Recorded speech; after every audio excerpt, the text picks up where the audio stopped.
They thought it was just an old barn, rotting wood, broken tools, and dust. But when a group of bikers forced the doors open, they uncovered something that shook them to their core. Hidden compartments, war records, and a brotherhood's forgotten legacy buried beneath the floorboards. The farmer never raised his voice, never lifted a hand. Yet the weight of history itself turned against the intruders. What secrets had been guarded for generations? And why did the silence inside feel heavier than any threat? This is the story of a barn that refused to be forgotten. Before we continue with this story, make sure to subscribe to the channel, as we have a special story that'll be released soon. The morning stretched wide across the Vermont countryside, a pale light sliding over fields of withered corn stalks and stone fences lined with moss. The land seemed to breathe in long, slow rhythms, every sound carried on the cool air. Crows perched on sagging fence posts, their wings shivering as they let out short, harsh calls into the stillness. Dew clung stubbornly to the grass, sparkling in the low sun, and the dirt road that cut through the valley lay empty, worn by wagon wheels long gone and the occasional truck from town. Here, silence was not unusual. It was part of the rhythm of the place, the pause between seasons when harvest was done and winter had not yet arrived. That silence, fragile and enduring, cracked under the first distant growl of engines. At first it was faint, a vibration felt more in the chest than in the ears. A low hum rolling down from the hills, building steadily until it became something else. Something that did not belong in this corner of the countryside. The crows took off in a flutter, wings beating hard, scattering into the pale sky. A dog barked from a porch half a mile away and then fell silent again, sensing what was coming before it arrived. The sound grew closer, splitting into multiple notes, a chorus of exhaust and gears. The road trembled under it, and then they appeared, a row of motorcycles cresting the hill, chrome flashing against the early sun. The riders came in tight formation, engines snarling, tires spitting dust from the road's loose gravel. Their presence was sudden, overwhelming, a kind of noise the valley hadn't heard in years. They cut through the quiet like an axe through wood. The land seemed to recoil at their arrival. Birds scattered from hedgerows, and cows grazing in a far field lifted their heads, ears twitching nervously at the mechanical thunder. The riders wore black leather patched with symbols no one here would recognize, and their helmets gleamed with mirrored visors that caught the light in sharp reflections. Behind them, the dust they kicked up hung thick in the air, a cloud drifting across fields that had known nothing harsher than the turning of plows. The road they followed was narrow, hemmed in by crumbling stone walls on either side, walls built generations ago by men with bare hands and patience. Those walls had held against snow, floods, and time itself, but now they stood as mute witnesses to something entirely different. The machines tore past them without care, the riders shouting over roar of their own engines, laughter sharp and careless, carried by the wind into the open countryside. From the porch of a weather-beaten farmhouse, an elderly woman stepped out, shading her eyes with one hand as she watched the commotion. She had seen plenty in her lifetime, long winters, failed harvests, storms that took roofs clean off houses. But the sight of these riders unsettled her in a different way. They didn't belong here. Their speed, their noise, their posture suggested they weren't just passing through. They were claiming the road, turning it into something temporary and dangerous. She lingered for only a moment before slipping back inside, shutting the door firmly behind her. The bikers continued down the road, the lead rider pushing his machine harder, as if daring the countryside to resist him. Dust trailed behind, settling slowly across the fields. The echoes of their engines rolled off the hills and lingered, bouncing between barns and silos before finally dissipating.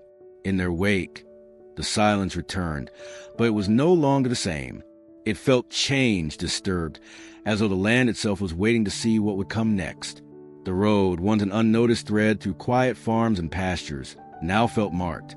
Every stone, every fence post, every field carried a memory of the disruption.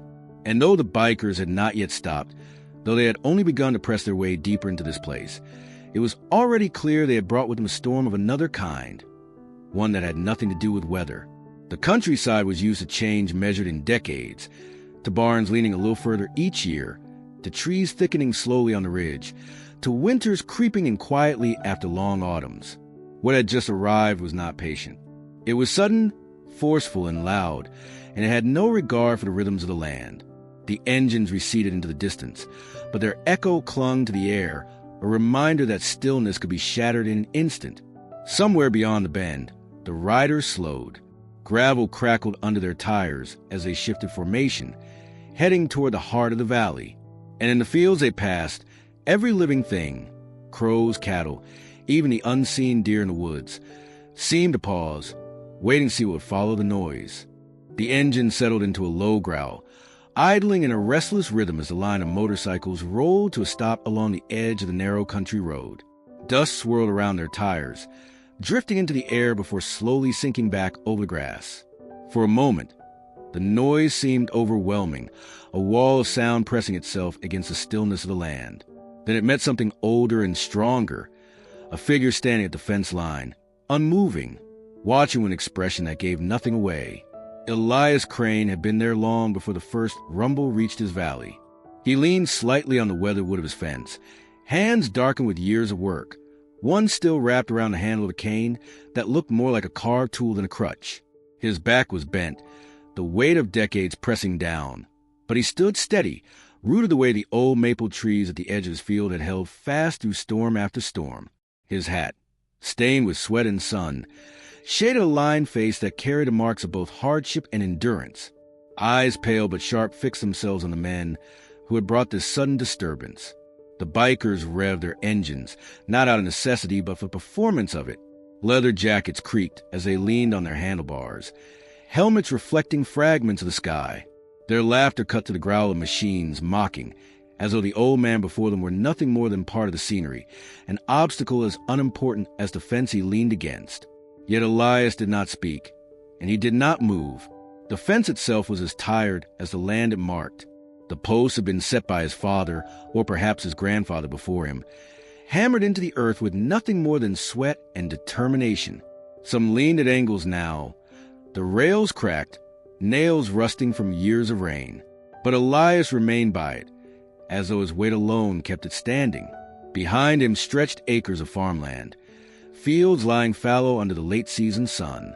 Beyond those fields, the barn rose against the horizon. Its once bright red paint faded to a dull, flaking hue. It looked broken in places, but its frame held firm. The bikers could not know what it meant to him, what it carried inside, or how many years of his life were tied to its rafters. A crow landed on the fence post not far from him, cocked its head, and took off again when one rider let out a sharp whistle. The bird's black wings beat furiously, disappearing toward the tree line. Elias' eyes followed it only briefly before settling once more on the men before him. He did not raise his voice, nor did he signal in anger. His silence seemed deliberate, as though it had been prepared, waiting for this exact moment. The leader of the group, a broad-shouldered man with arms tattooed from wrist to elbow, revved his engine again and leaned forward. His voice came muffled through the helmet, but loud enough to carry. "Nice place you got here, old man." He let the words hang, heavy with mockery, before adding, "Looks like it's about ready to fall over." Elias blinked once, slow and measured, the way a man did what seemed far worse than the taunts of strangers. His silence did not break. The air between them thickened with it, every second stretching longer as the bikers shifted uneasily, their noise suddenly made small. The old farmer's refusal to rise to their bait left them with nothing to push against. For all their engines and their laughter, they could not stir him. The dust continued to hang around the road, drifting into his fields, dulling the edge of the morning light. Elias lifted one hand slightly from his cane, resting it instead on the fence rail. His fingers tapped once against the wood, a sound so faint it was almost lost under the idling engines. But in the wide silence of the countryside, it carried. He did not need to speak. The land spoke with him. The creak of the fence, the stillness of the grass, the way even the wind seemed to pause at his side.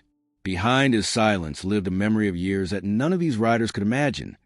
Mornings begun before the sun, days ended with sweat dripping into the soil, winter survived by the wood he split himself. Each scar on his hands had a story older than the machines before him.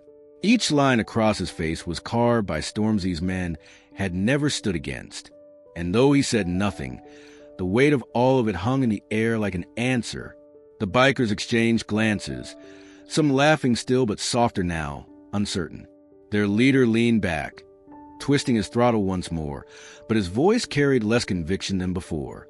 The old man at the fence had not challenged them, yet he had not yielded. His silence was louder than their engines, heavier than their bravado. It pressed against them as surely as their noise had pressed against the land. And still Elias Crane remained where he was, steady at the fence line, pale eyes watching from beneath the brim of his hat.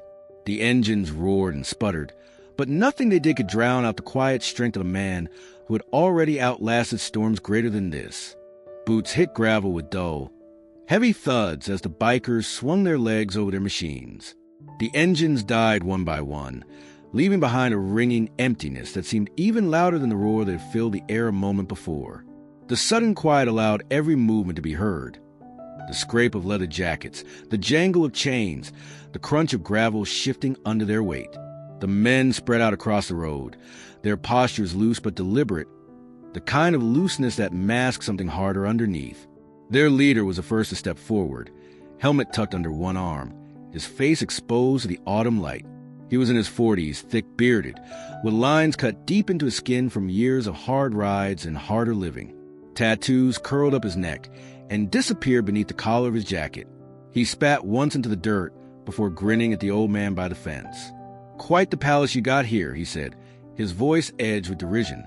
He gestured toward the sagging barn in the distance, the broken windows, the fences leaning out of shape. "Looks like it's held together with spit and memory. What's in there, old man? Rats? Ghosts? Or are you hiding something you don't want found?" His tone rose with the last words, a performance as much for his men as for Elias. The others chuckled, their laughter uneven, carrying across the fields. One of them crouched to pick up a rock, tossing it lightly from hand to hand as though testing its weight.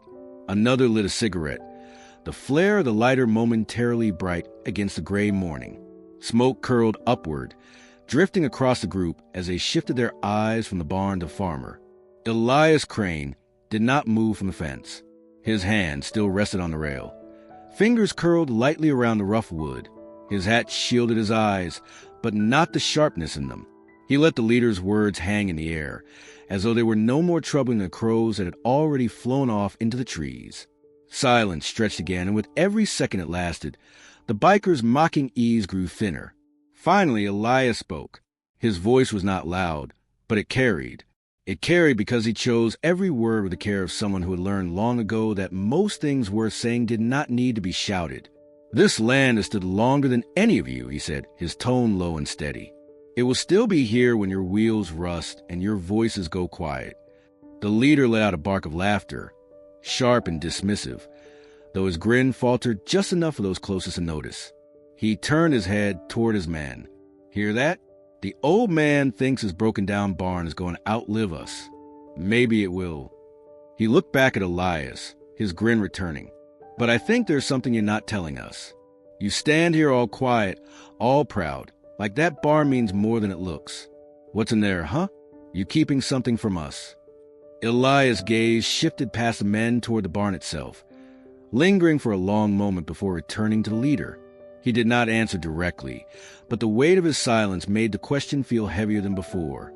The crunch of boots on gravel filled the gap as one of the bikers stepped closer, brushing his hand along the top rail of the fence. "You guarding it like a dog," the man said. "Must be something worth guarding." Elias finally lifted his head fully, his pale eyes catching the light. "You think you know what worth is," he said evenly. "But worth isn't measured in the noise you make or how many of you stand together. Some things are worth more than you can carry away, more than you'd ever know what to do with." The words cut sharper than the leader expected. He shifted his weight, scowling, though he tried to disguise it with another laugh. His men shuffled, their confidence shaken but not broken. Tension rippled through the group. Not yet violence, but a tautness in the air that promised it could bend in that direction if pushed. The farm itself seemed to listen. The wind picked up, rustling through the dry corn stalks in the distance. The boards of the fence creaked faintly under Elias' grip. Even the barn, looming with its slanted roof and flaking paint, appeared to stand taller in the growing standoff. The leader leaned forward again, close enough now that the dust from his boots drifted onto the fence rails. "You talk about worth like a preacher," he sneered. "But I've seen plenty of barns like yours. They're either empty or full of junk. Unless—" He let the word linger, drawing out like a knife being sharpened. "Unless you're hiding something in there. Something you don't want anyone else to see." Elias did not flinch. His silence pressed against him once more, the same way it had when they first arrived. Then, as though marking the end of his patience, he lifted his cane and tapped it once against the fence post. The sound echoed hollow through the boards, sharper than its size suggested. His voice followed, calm and unshaken. "You want to find out?" he asked. The leader froze for just a second, caught between anger and unease. His men looked at each other, waiting for what would come next. The air grew heavier, as if the land itself had stopped breathing. The first words had been spoken across the gravel, and already they carried more weight than the engines ever had. The barn stood at the edge of the field like a sentinel from another era, its silhouette rising against the pale Vermont sky. The structure bore the unmistakable marks of age. Boards had long since surrendered their color, warped by decades of sun and snow. Paint faded from deep crimson to a weathered gray pink, barely clinging to the wood. The roof sagged slightly in the middle, its shingles curling at the edges, and one corner had lost its covering entirely, leaving a dark patch where rain and wind had had their way. Rust streaked down the metal hinges of the great double doors, and when the breeze shifted, they let out a tired groan, the sound of iron protesting the years. To the bikers, it was nothing more than a ruin. They stood on the gravel, eyes traveling over the crooked beams and leaning frame, and saw nothing but rot and neglect. A few smirked, nudging each other with quiet laughter, as if the barn itself was a punchline to some joke about the old man who still bothered to keep it standing. One muttered something about it collapsing with a good push. Another spat in the dirt and said it was fit for nothing but kindling. Their voices carried with the same careless bravado that followed them down the road, dismissing the structure as just another broken relic that time should have finished off years ago. Elias Crane, however, kept his gaze on the barn with a steadiness that unsettled the mockery. His eyes traced every warped board, every rusted hinge, every faded patch of paint, not as a man looking at something ruined, but as one measuring what still endured. His grip tightened slightly on the top rail of the fence. In the silence between the bikers' remarks, the weight of his stare gave the barn a gravity they couldn't ignore. The details told a different story to him than to them. He remembered the day the beams had been lifted into place, long before his hair turned white, when his father's voice still carried across these fields. He remembered the sound of hammers striking iron nails, of horses pulling carts loaded with fresh-cut timber. He had been a boy then, small hands carrying water buckets to the men who worked under the summer sun, learning that sweat and endurance could raise something taller than themselves. Every warped beam now was a memory of those days, a mark not decay, but a time endured.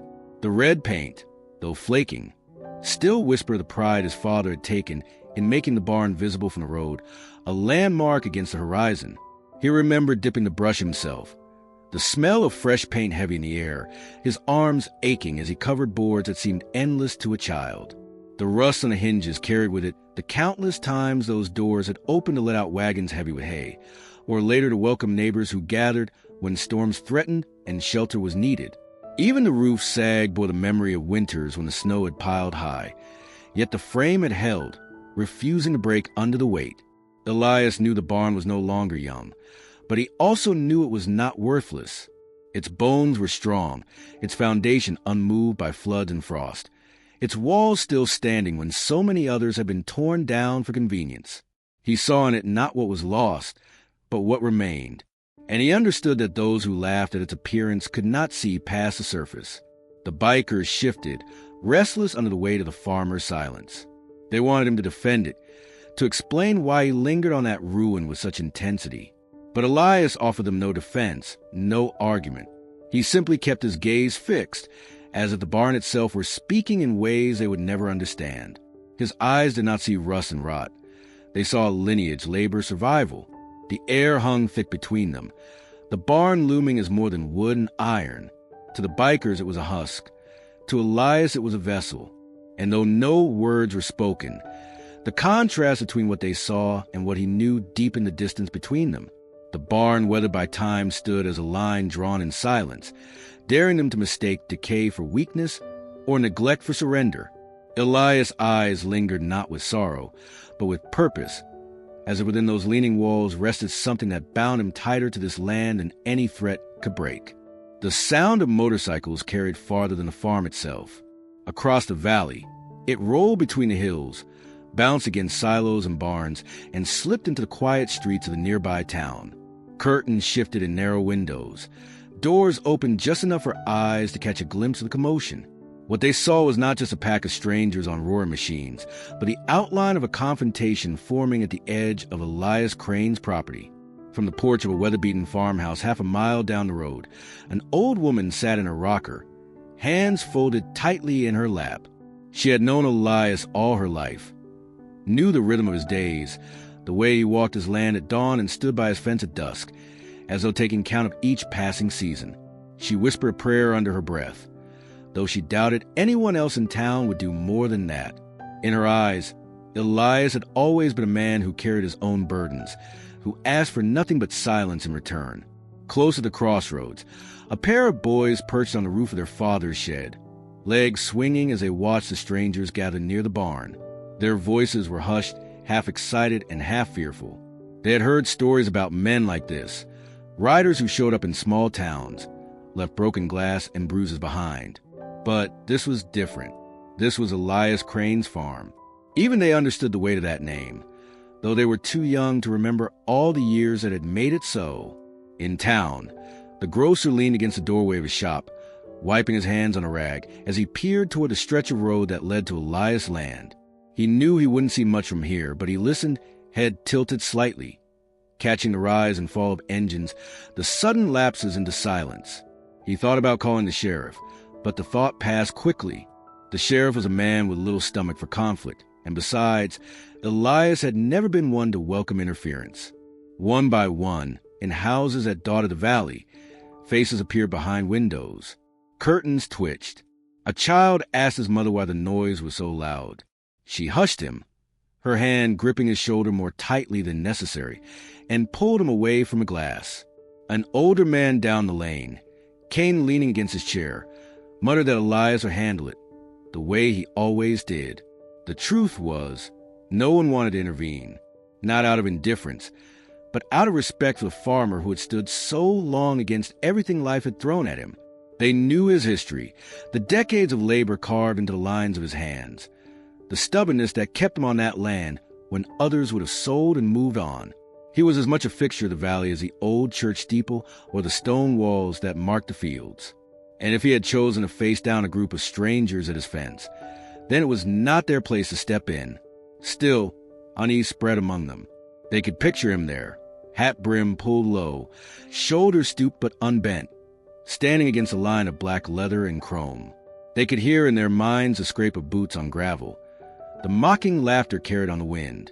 They wondered how far the bikers would go, whether they would cross from words into something more. And though none dared walk up the road to see it for themselves, they felt the weight of it as though the confrontation were taking place in their own yards. The valley itself seemed to hold its breath. Dogs barked once or twice, then fell quiet. The cows in the fields edged closer to the fences, unsettled by the noise. Even the crows that had scattered earlier now perched in silence along the power lines, black silhouettes against the pale morning sky. Those watching from porches and windows spoke little. Their thoughts were divided between worry and certainty. Worry, because they had seen what groups like this could do when unchecked. Certainty, because they had lived long enough to know that Elias Crane was not a man who bent easily.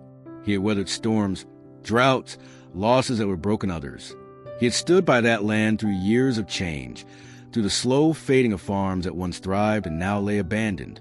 His barn might have sagged, his fields might have yielded less than they once did, but Elias himself had not yielded. And in their silence, the neighbors understood that the same quiet strength that had kept him rooted all those years now stood against a line of machines at his fence.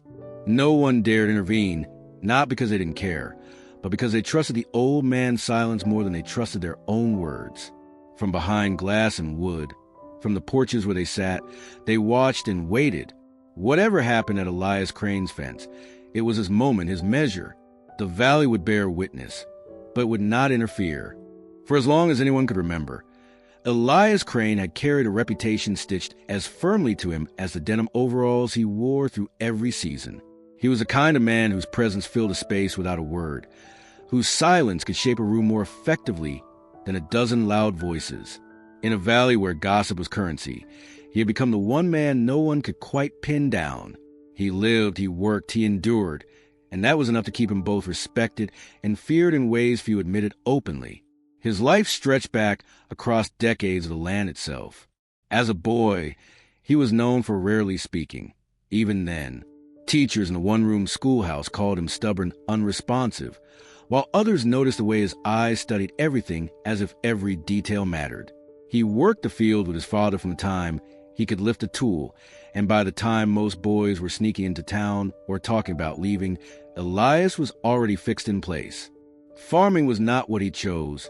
It was what he was. Years passed, neighbors changed, and still Elias remained. Storms leveled barns across the county. Droughts drove families away. But his farm stayed upright, weathered and patched, but never abandoned. People whispered that nothing could move him, that stubbornness alone was what held his buildings together. When his wife passed, some expected him to fold under the weight of solitude. Instead, his days grew quieter, his presence sharper, as though grief had carved away the excess and left only something harder beneath. His silence became his signature. At the feed store, while others traded jokes and tall tales, Elias simply nodded, settled his accounts, and left without fuss. At church gatherings, he listened while others spoke, saying little beyond the necessary courtesies. He wasn't rude, not exactly, but he offered no more than what he thought needed saying. The result was a man others respected but never fully knew, a man whose distance made him the subject of endless speculation. And always, the barn loomed behind him. That weathered structure had become almost an extension of Elias himself. Children walking past on their way to school dared each other to glance at it too long, whispering about what might be locked away inside. Some swore they heard noises late at night, metal clanging, voices low and hushed. Others claimed they saw Elias carry heavy crates in long after dark, though no one could say for certain what they contained. The more he ignored the talk, the more it grew. Stories took root and spread with the seasons. One tale said the barn had been used during Prohibition, a hidden warehouse for liquor smuggled down from Canada. Another claimed Elias' father had hidden gold during the war, and Elias had been guarding it ever since. Some suggested weapons. Others thought old debts or secrets too dangerous to speak aloud. The truth mattered less than the mystery itself, and in the absence of answers, people filled the silence with their own imaginings. Yet through it all, Elias gave nothing away. He never defended himself, never addressed the whispers. When someone once asked him directly what he kept in the barn, he stared so long and so quietly that the question withered on the tongue. That, more than any denial, fed the legend. His silence did what words could not. It left space for fear, for doubt, for possibility. Over time, that silence grew into armor. No matter what was said, Elias remained unmoved. When developers offered to buy his land, promising new roads and tidy profits, he turned them away with no more than a shake of the head. When storms tore shingles from roofs all around the valley, his barn still stood, battered but upright, and people muttered that he had built it too well for nature itself to bring down.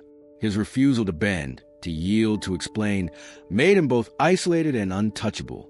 And so, when the roar of motorcycles broke into his valley, when men younger and louder came to stand before his fence, the townsfolk watching from their porches and windows did not imagine Elias faltering.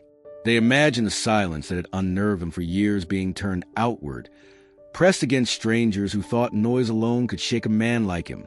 They whispered about the barn, about what might happen if the bikers forced their way inside. But beneath their speculation lay an unspoken certainty. Elias Crane was not a man who surrendered what was his. His silence, stubborn and unshaken, was worth more than any weapon, more unsettling than any threat.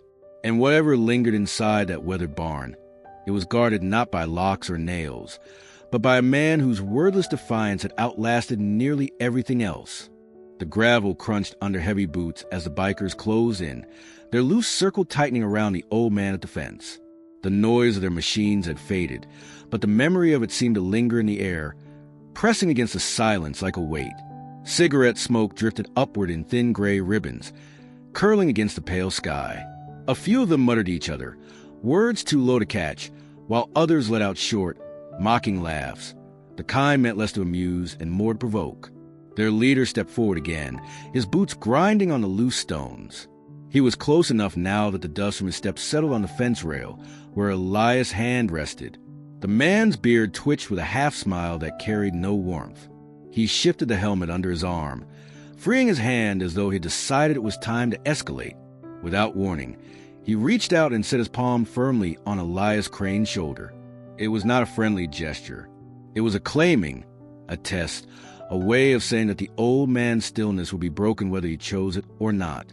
His fingers tightened, the leather of his glove creaking faintly as he leaned in. "Well," he said, his voice edged with impatience, sharpened for the benefit of his men. "You going to tell us what's in that barn, or do we need to find out ourselves?" The others shifted closer, emboldened by their leader's move. Their boots scuffed the dirt, their shoulders squared, and the air filled with the restless sounds of men preparing for a confrontation. One flicked his cigarette into the dust, where it hissed against a damp patch of gravel. Another adjusted his belt, hand hovering near the handle of a knife that hung there more as a threat than a tool. But Elias did not move.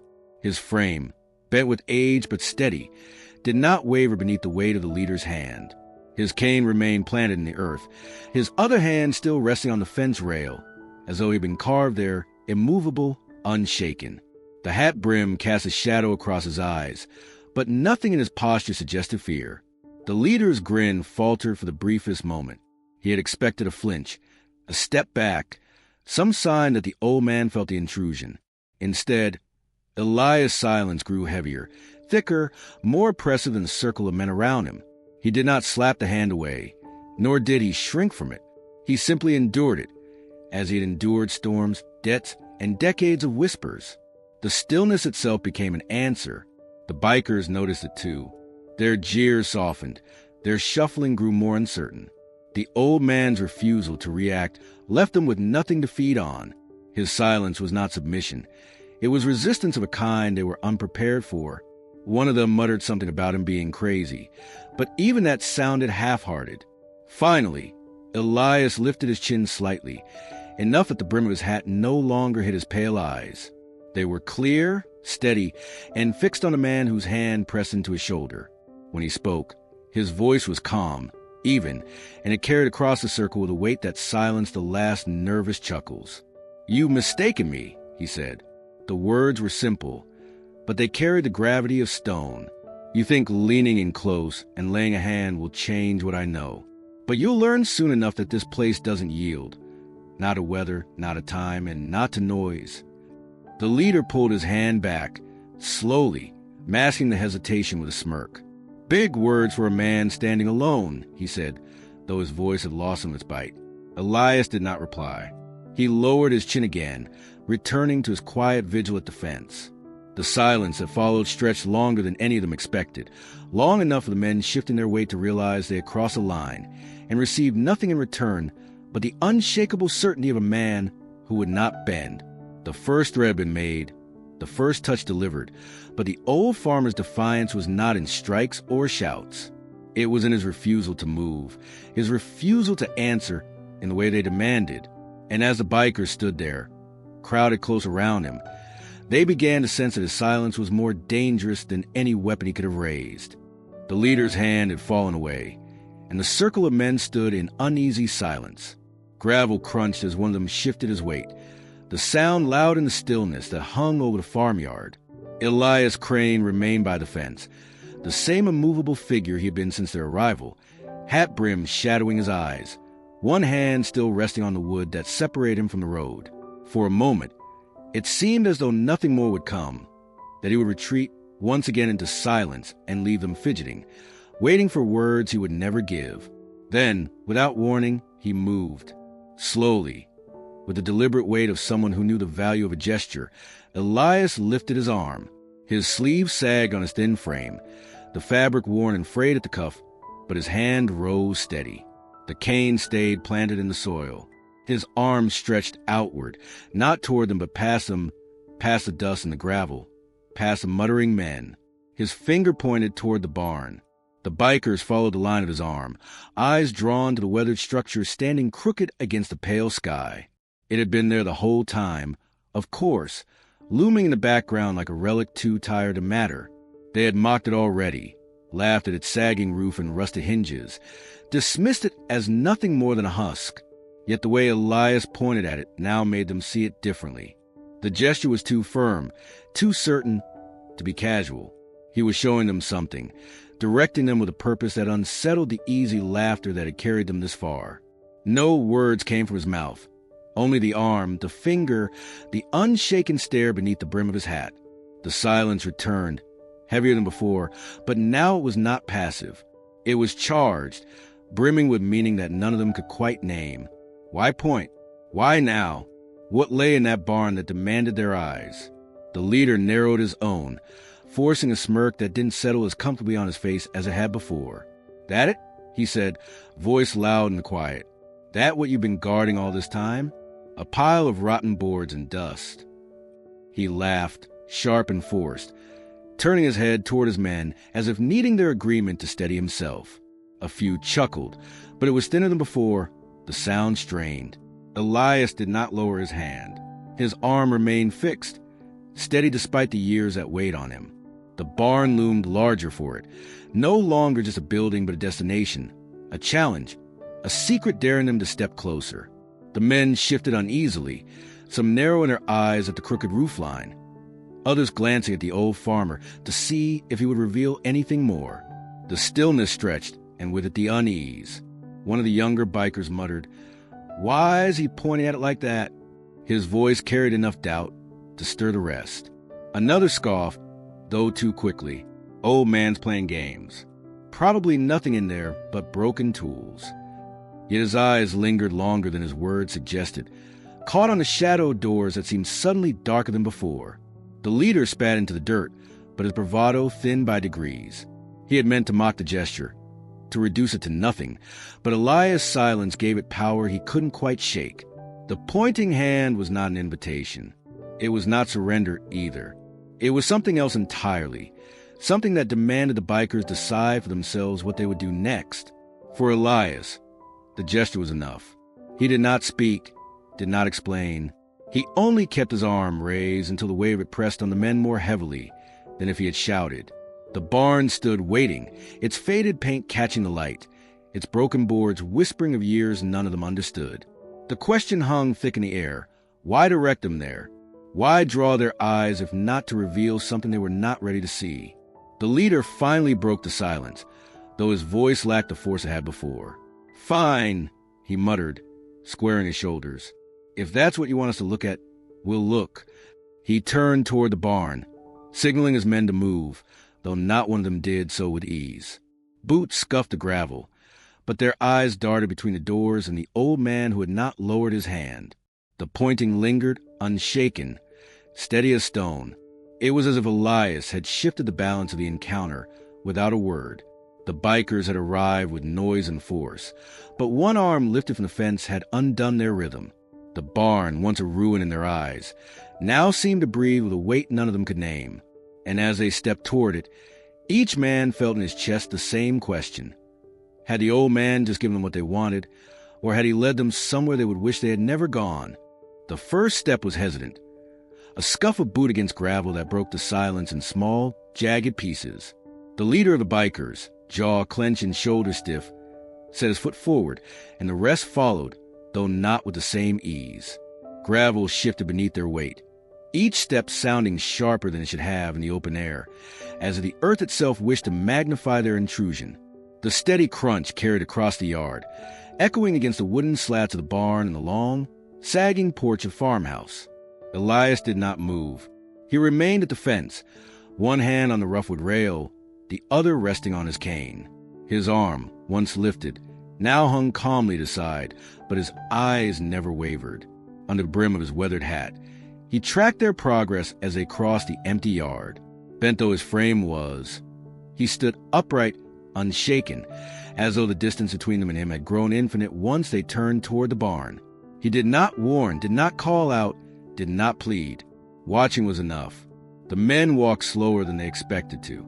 Each stride carried the weight of 100 watching eyes, though no one but Elias was visible. The houses beyond the field seemed quiet, the porches empty, yet every biker felt as though the town itself leaned in closer with each crunch of their boots. The barn seemed to grow taller as they neared, its sagging doors like the tired face of an old sentinel that had outlasted storms, winters, and the hands that had built it. The leader forced a sneer, though it was for his men more than himself. He did not want them to see the way his hand curled into a fist, or how his eyes kept flicking back toward Elias, hoping for a reaction that never came. "It's just a barn," he muttered, though the words fell flat. No one answered. The only reply was a gravel, shifting, grinding, marking their intrusion into the yard of a man who had not one step forward to stop them. One of the younger bikers adjusted the chain on his belt, the metal rattling faintly, a nervous tick more than anything. Another pulled the leather on his jacket sleeve, eyes narrowed at the barn as though staring long enough would strip away whatever unease clung to its walls. The quiet pressed heavy, broken only by the measured rhythm of their footsteps and the distant call of a crow circling above the tree lean. The distance across the yard was not far, yet felt stretched, elongated, as though the ground itself drew them slower, forcing each second to lengthen. They had walked into small towns before, into bars and shops where their noise scattered locals like dry leaves. They had seen men avert their eyes, women pull their children inside, all at the sound of their engines. But here, there was no scattering, no shouting, no sound but their own presence, and the silence of one old man watching from his fence. When they reached the halfway point, one of the bikers stopped. He spat into the dirt, but his boots did not move again until the leader cast a glare back at him. "Keep walking," the leader said low, though his own voice betrayed a thin edge. Together they moved again, the gravel biting beneath them, every sound carrying further than it should. Elias leaned slightly on his cane, but his face did not change. The brim of his hat shaded the set of his mouth, the weathered lines of his jaw, but his stillness radiated across the yard like a weight. He did not need to follow them with words. His eyes, steady as stone, remained fixed on the line they drew between the fence and the barn. By the time the group neared the doors, the air seemed to thicken, the kind of charged stillness that arrives before a storm. The barn loomed, its faded red planks peeling, its roof sagging where years of rain and snow had pressed down, its doors crooked yet somehow shut tight, as though they had been waiting for this moment. The men paused without speaking, staring at the rust on the hinges, the dark gap where the boards had pulled apart just enough to reveal shadow. Behind them, Elias had not moved. From the fence line he watched, an unmoving sentinel of his own land. His silence followed them across every crunch of gravel, and though not one of the bikers admitted it aloud, each of them felt the same strange sensation, the weight of being led, of walking exactly what a farmer had intended without a single word spoken. And still, above all else, was a question none of them dared speak. What lay inside that barn, waiting in the dark? The leader planted his boot against the wood, pressing until the old hinges gave a reluctant shudder. The door resisted, as though it had no intention of being opened, as though it had grown comfortable in its long silence. The second shove was harder, grinding metal against metal until the barn let out a sound that cut the air, low, long, a groan of age and disuse. Dust burst upward in a sudden cloud, particles drifting to the sunlight in lazy spirals, turning the air thick and hazy. The smell of old straw, damp wood, and rust spilled outward, seeping into the yard with a weight that clung to men's clothes and skin. The opening widened enough for them to step inside. Their boots crunched over the threshold, sending loose bits of gravel scattering against the wooden planks. A shaft of daylight carved a path into the gloom, revealing the interior in fragments. The first glance was not enough to justify the silence of the farmer or the unease that gripped them. They saw what one might expect. Bales of straw slumped against the far wall, tools lined up in weary disarray, a ladder leaning against a loft beam that looked ready to collapse. It was an ordinary barn, worn down by time and weather, carrying the weight of decades without repair. The men shifted, some letting out small scoffs to cover the tension that clung to them. Nothing but junk. one muttered, running a hand across the dusty edge of a barrel and pulling back with his fingers coated in gray. Another picked up a rusted pitchfork, gave a lazy twirl, and set it back against the wall. The laughter was short, dry, the kind meant to push away unease rather than celebrate discovery. The leader stepped further inside, boots echoing hollow against the planks. He squinted, letting his eyes adjust to the dim light. The air was still heavy, carrying the faint scent of animals long gone. Dust floated in restless swirls, stirred by their intrusion, but beyond the shifting veil of particles, the barn remained quiet. The shadows seemed to cling stubbornly in the corners, as though reluctant to give up what lay within them. He turned his head slightly, just enough to glance back at Elias. The old man had not moved from the fence. He remained where he had been, his cane planted firm in the dirt, his figure bent yet unyielding. From the distance, his face was unreadable, but the tilt of his posture, the unwavering focus of his gaze, was enough to stir a second wave of unease. The men spread out slightly, wandering through the open space. The groan of the door lingered in their ears, though it had long since fallen silent, the sound replaying in memory as if the barn itself had voiced its complaint. A rat scurried along one beam and disappeared into a hole near the loft. The sudden movement made two of the bikers start, drawing quick curses that earned strained laughter from the others. Yet the unease would not lift. Every tool, every bale, every shadow seemed sharper than it should have been. The barn was ordinary, yes, but it was also too still, too deliberate in its neglect. The ladder against the loft had not fallen, though its rungs were rotting. The hay bales, though flattened, seemed aligned rather than scattered. The tools, rusted and useless, still leaned with their handles at the same angle, as though placed rather than abandoned. None of this was enough to name aloud, yet each detail pressed against their nerves. The leader set his hand against the nearest beam, rough with splinters and age. He leaned slightly, testing the structure, half expecting it to shift or crumble. It did not. The wood held firm, steady, stronger than it looked. He drew his hand back, staring at the faint mark of dust on his palm, then closed his fist slowly as if the act might quiet the stirring at the back of his mind. One of the men pushed open a smaller side door that led to a pen. It groaned too, though softer, revealing a space lined with straw that had long turned gray. The smell there was stronger, heavier, carrying with it the faint tang of something metallic beneath the dust. He let the door fall shut quickly, muttering about the stench, though he did not say exactly what he thought he had smelled. The barn did not yield its secret. It stood as it had always stood, a place of work and storage, stripped bare of livestock and bustle. Yet in the ordinary, something lingered. The groan of the doors echoed in their minds. The weight of Elias's stare pressed at their backs, and the silence in the corners whispered of something unseen. They told themselves it was nothing, just shadows, just tools, just straw. But each of them knew, though none dared speak aloud, that barns do not groan like that for no reason, and silence does not hold this kind of weight unless something waits to be found. The dust still hung in the air, shifting in lazy patterns that caught the thin shafts of light from the open doors. The men stood among the clutter, each of them trying to shake the unease that clung stubbornly to their shoulders. One of them finally broke the silence, his voice low, muttering that there was nothing here. His words fell flat, unconvincing even to himself. Yet he said them again, louder this time, as though repeating the thought might force it into truth. Another answered with a shake of his head, his hand resting on the handle of a rusted shovel. He said it didn't feel right. He didn't mean the tools or the dust or the smell of old straw.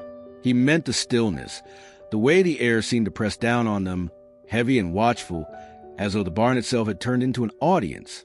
The leader smirked at their unease, but the expression did not last long. He could hear it too, the silence, too thick to be ordinary, broken only by the creak of wood that came not from their boots, but from somewhere in the deeper shadows above. He tilted his head, eyes narrowing toward the loft, but when he looked, the space was still. A coil of rope dangled near the edge, swaying gently though no draft stirred the air. He told himself it was just the rats, yet he felt the same weight the others did. One of the men gave a short laugh, sharp and forced, but it died quickly. He brushed straw from a wooden crate, flipping the lid open only to find it empty. The sound of the wood clattering shut echoed too loudly, bouncing back at them in a way that made the barn seem larger inside than it should have been. He muttered something under his breath, words no one caught, but his eyes avoided the corners. They shifted their weight, their boots dragging across the floorboards in restless movements. Each sound they made seemed to linger too long. Each breath seemed louder than it should have been. The stillness was not a lack of sound. It was a presence in itself, swallowing everything else whole. One of the younger men whispered that it felt like being watched, though he didn't turn to Elias, who remained by the fence outside. The old farmer had not moved. He stood with the same posture, bent yet steady, his cane planted in the dirt, his eyes fixed on them with that same unreadable calm. It was that calm that unsettled them most. A man being mocked or threatened should flinch, should bark back or retreat. Yet Elias had done none of these things. He had only pointed to the barn and waited. He had not needed words to push them forward. Now, with the groaning door behind them and the barn yawning open before them, they felt caught in something larger than their own choice. The leader told the others to keep looking, his voice carrying more edge than before, as though he were reminding himself he was in charge. Two of the bikers kicked at piles of straw, scattering clumps that had rotted into damp, dark patches against the boards. Another struck a match, letting the brief flare of light chase away the gloom. The glow illuminated beams scarred by age and a wagon wheel propped against the far wall, but nothing more. When he let the flame burn down to his fingers and shook it out, the darkness seemed heavier, as though it had resented being interrupted. The muttering started again. Nothing here, just junk. But each repetition carried less certainty, their voices trailing into the shadows rather than cutting through them. The younger one said again that it didn't feel right, his words quieter now, almost confession. His hand lingered near the chain hanging from his belt, his knuckles pale from gripping it too tightly. The barn gave nothing back to them but silence, and it was that silence that became the enemy. It clung to the walls, to the beams, to the hay that shifted under their boots. It was deeper than any stillness they had felt on the road, deeper even than the empty countryside they had thundered through earlier that day. This silence was deliberate, as if it had been kept, guarded, and preserved for moments like this. They looked again at the open door, where Elias still stood, unmoved. His eyes were small in the distance, but his presence was larger than their noise had been when they first arrived. The longer they stayed in the barn, the more they realized it was not their own strength holding the moment. It was his silence, and the weight it carried. When another man suggested leaving, his voice cracked at the edges. No one laughed at him. No one told him he was weak. The suggestion sat there, suspended in the heavy air, unanswered but not dismissed. The barn remained what it appeared to be, straw, tools, shadows. Yet the unease had grown teeth, and though no threat had shown itself, each of them felt the bite. One of the men kicked aside a pile of straw, and his boot struck something solid, sending a hollow thud echoing through the barn. The sound was different from the creak of wood or the scrape of rusted tools they had been finding. It was denser, heavier, like metal buried under time. He crouched, brushing the straw aside with his gloves, and his fingers met the edge of a coarse, dusty tarp. For a moment he hesitated, glancing toward the others, then tugged at it. The fabric peeled away reluctantly, sending up a cloud of dust that glittered in the thin shafts of sunlight. Beneath it, the outline of something massive began to emerge. Iron teeth, wheels rimmed with rust, gears that hadn't moved in decades but still held their form with stubborn strength. The men gathered, their boots shuffling across the planks, and pulled more tarps aside. Each corner revealed another piece of machinery, hulking and archaic, built in a way that spoke of another century. There was a plow, its blade still sharp in places despite the corrosion, a thresher with rows of gears like jaws waiting to bite, and something larger that none of them could identify, a collection of pulleys and wheels too complex to be dismissed as scrap. The ire was dark, almost black beneath the dust, and every piece was arranged with care. This was no clutter of a careless farmer who let junk pile up. Each machine had been placed precisely, aligned in rows, as though waiting for something. One of the bikers whistled low, running his hand across the cold surface of a gear. He muttered that these things were from another time, machines his grandfather might have seen in books or on forgotten farms. Another asked why Elias would keep them, why he hadn't sold them for scrap long ago. The leader stayed quiet, his jaw tightening as he stared at the collection. There was intention here, too deliberate to be overlooked. These machines had not been left behind. They had been kept, preserved. The men circled the equipment like dogs, unsure whether they had stumbled on treasure or a trap. Each piece was heavy enough to outlast storms, heavy enough to crush if it toppled. The weight of the old iron filled the air as much as it did the barn. It was more than physical. It carried with a memory of sweat and soil, of decades when men depended on steel and muscle to wrestle food from the earth. The machines seemed to remember. They seemed to wait. The younger biker leaned against a rusted wheel, only to jerk back quickly as it groaned under his touch, the sound echoing too loudly in the silence. He muttered that it felt wrong, and no one mocked him this time.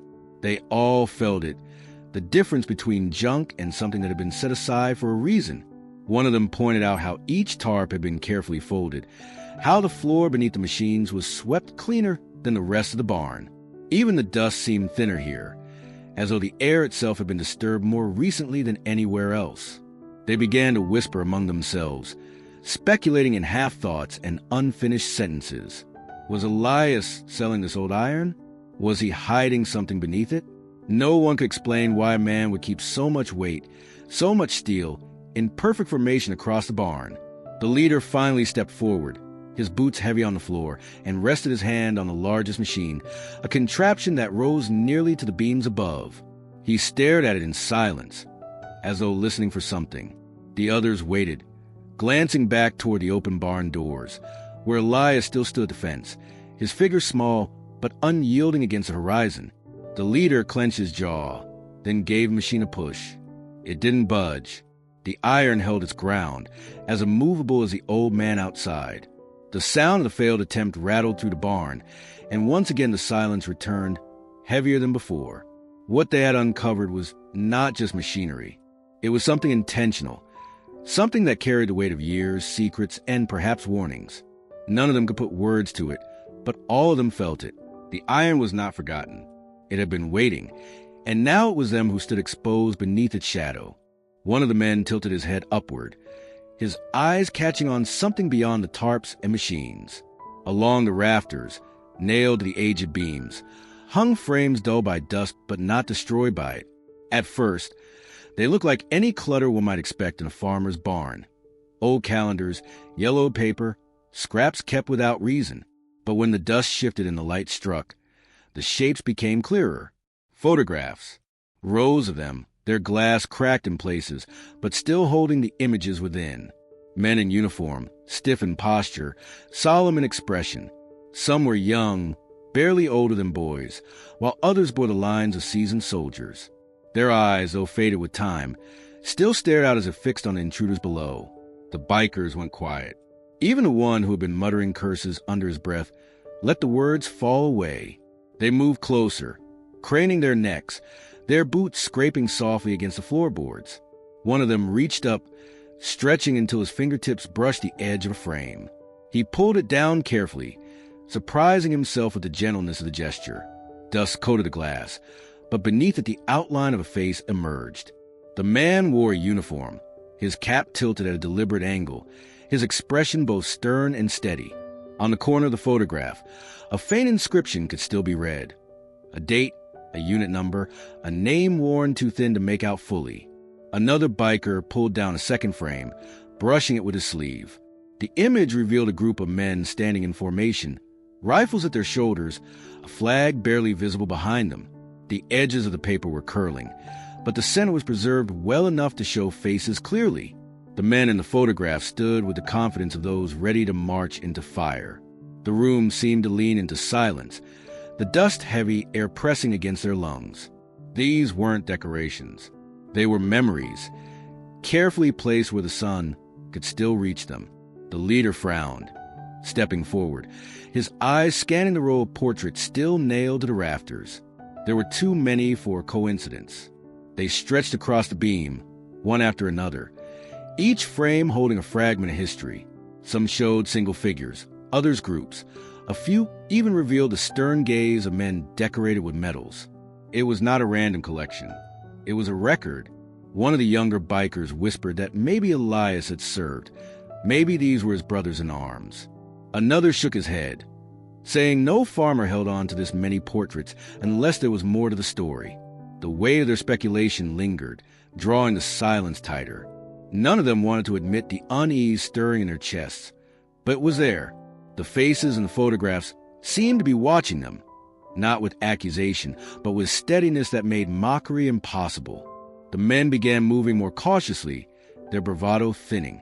A few hung the frames back where they had found them, almost apologetically, their fingers leaving streaks across the glass as they replaced the dust. Others stood still, staring up as though trying to read what these silent portraits meant.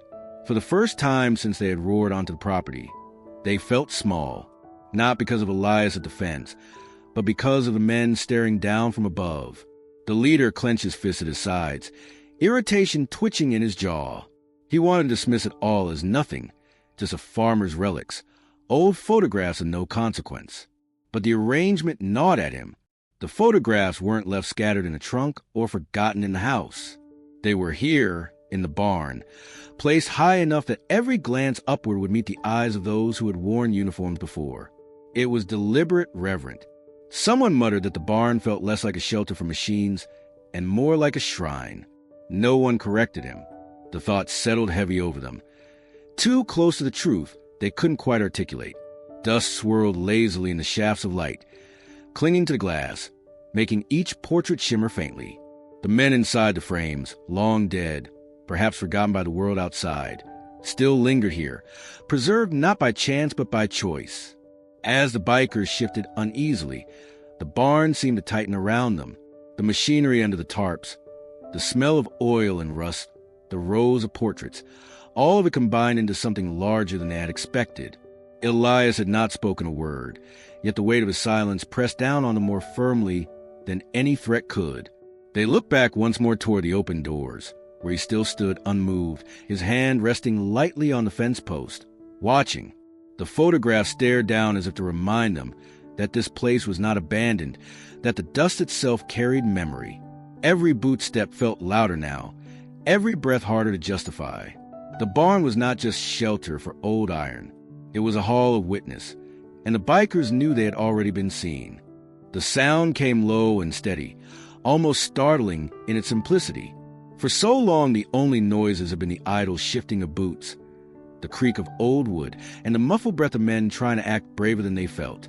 Then Elias Crane's voice cut through, weathered but unbroken, as though it carried the same weight as the barn itself. "It's older than any of you," he said, his eyes fixed not on the men but on the building they had pried open. His tone was neither raised nor hurried. It was the kind of voice that did not need a shout to be heard. It rolled across the gravel, across the distance between him and the men, and settled like a stone at the center of the room. The bikers turned back toward him, surprised more by the fact that he had spoken than by what he had said. Until now, Elias had been a figure of silence, a stubborn old man rooted to his fence, unmoved by their presence, by their questions, even by the hand their leader had laid heavy on his shoulder. The quiet had been his shield. To hear him speak now felt almost like a breach in something long held and carefully guarded. One of the younger men laughed nervously, trying to break the tension. "What's that supposed to mean, old man? It's just a pile of rotting wood." His voice echoed too loud, bouncing off the rafters as though even the barn rejected it. The others stayed silent, waiting, curious in spite of themselves. Elias shifted his weight, leaning slightly against a fence post. His hand curled around the top of it, the skin spotted with age, veins raised like the roots of trees. He did not raise his voice, but every word carried, as though the air itself carried his message into the barn. "It's seen things you wouldn't understand," he said. His gaze was steady, fixed past the bikers and into the shadows of the barn. "Before your engines, before your swagger, before you thought noise was power, this barn stood. Men built it with hands calloused from wars you've never studied and winters you've never faced. Those machines under the tarps, those faces in the frames, they weren't left here because someone forgot. They were left because someone remembered." The leader frowned, his mouth twitching with irritation. He had expected defiance, maybe even pleading. But this wasn't either. The old man wasn't trying to fight, and he wasn't trying to surrender. He was simply speaking, as though his words were not even meant for them, but for the barn itself. One of the bikers shifted uncomfortably, glancing at the row of portraits along the rafters. He muttered that the whole place felt wrong, like they had stepped into something that didn't belong to them.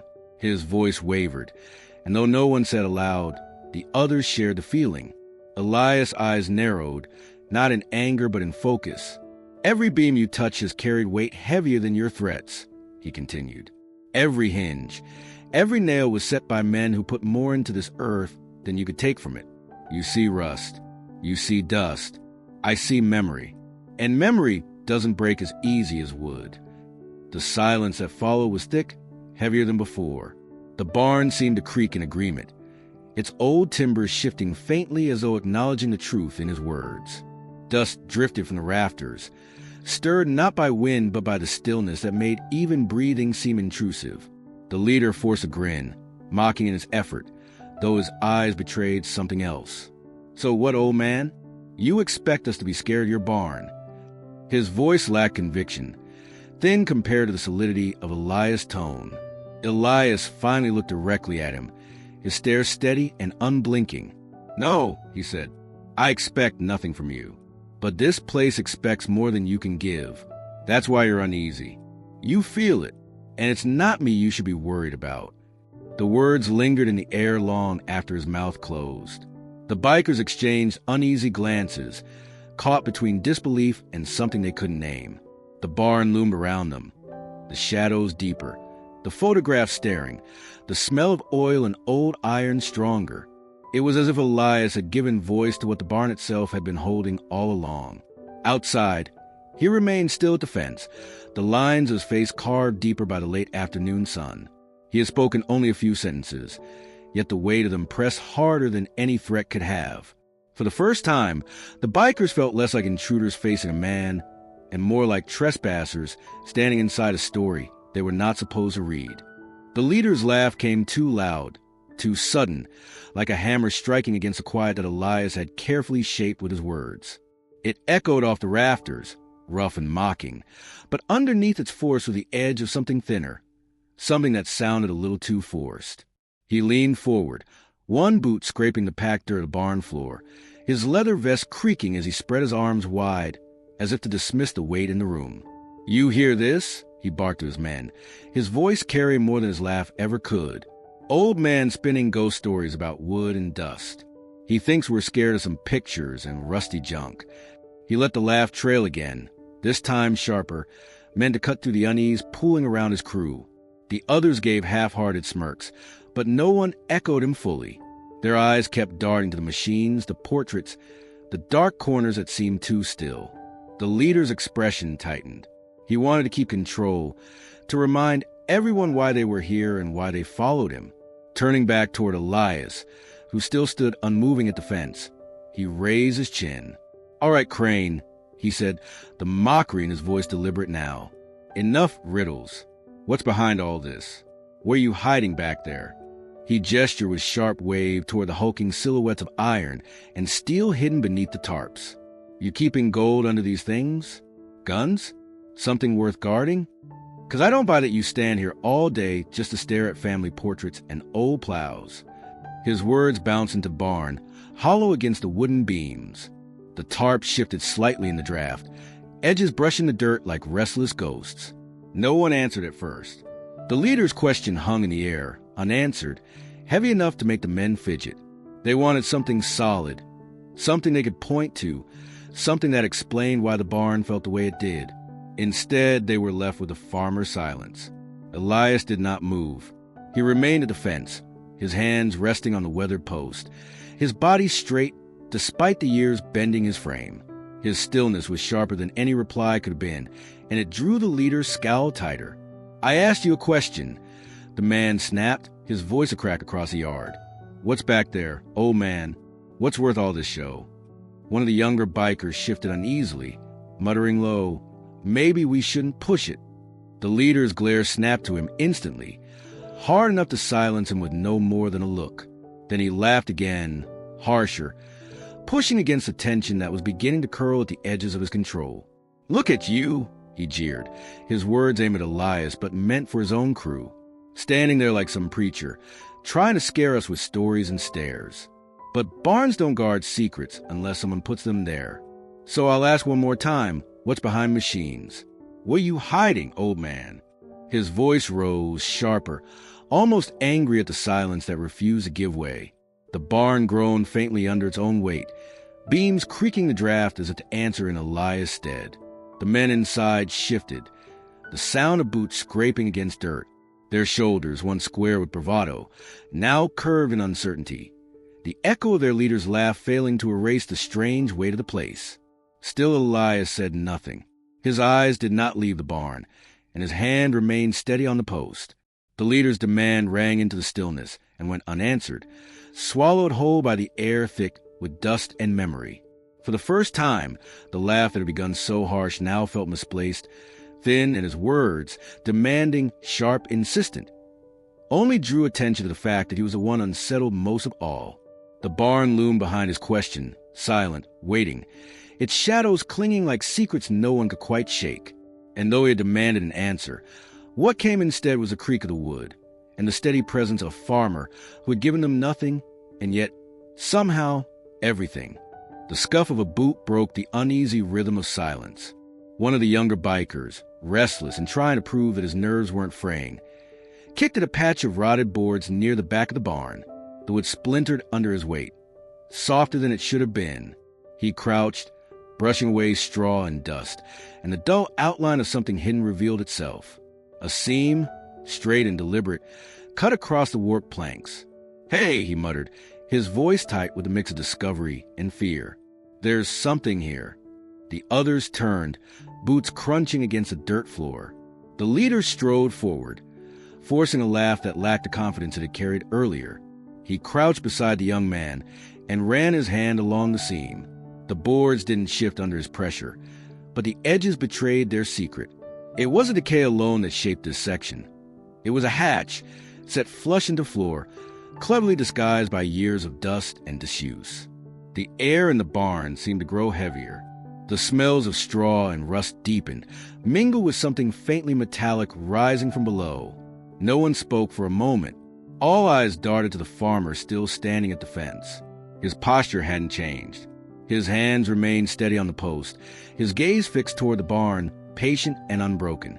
The young biker shifted, uneasy with the silence. "It's a trapdoor," he said, louder this time, as though announcing it might make the moment less oppressive. The leader straightened, turning his head sharply toward Elias. "You hear that, old man?" His tone cracked, laced with defiance that felt brittle. "You gonna tell us what's down there, or you want us to find out ourselves?" Elias said nothing. He didn't nod, didn't shake his head, didn't even blink. The quiet stretched so long that one of the other men swore under his breath. The leader spat on the dirt, gripping the edge of the hatch. "Fine, we'll find out." He pulled at the boards, and the wood groaned, resisting as though welded shut by time itself. Dust sifted down in lazy streams, filling the air, catching in their throats. Another biker joined him, fingers sliding beneath the warped edge. Together they heaved, the sound of tearing nails and cracking wood echoing through the barn. The trapdoor gave suddenly, jerking upward and slamming against the dirt floor. A square of darkness gaped at their feet, breathing out air that was colder than the summer outside. It rolled over their boots, sharp and damp, carrying with it the scent of iron and earth long sealed away. The men recoiled slightly, not because of what they saw, it was only shadow, but because of how it felt. The air rising from below didn't belong to this century, nor the farm they thought they understood. It whispered something older, heavier, and not meant to be uncovered lightly. The youngest biker, the one who had stumbled across it, swallowed hard. "It feels wrong," he said, not looking at anyone in particular. His words drifted into the barn like dust motes, fragile but impossible to ignore. The leader forced a smirk, though his eyes betrayed a flicker of unease. "It's just a hole," he muttered. "Crawl space, root cellar, nothing more." But he didn't move closer, and his men noticed. Their attention shifted again to Elias. He hadn't stepped forward, hadn't uttered a word, yet his silence bore down harder now. The lines in his face seemed carved deeper in the fading light. the weight of years sitting heavy on his shoulders. His eyes never strayed from the open hatch. But whatever he saw, there was not for them to know. The leader snapped his fingers at one of the men. "Get a light." A flashlight beam cut into the dark, trembling slightly in the grip that held it. The beam didn't reach the bottom. Instead, it caught on stone walls descending steeply, old and slick with dampness. Something metallic glinted far below, quick and sharp, then disappeared into shadow again.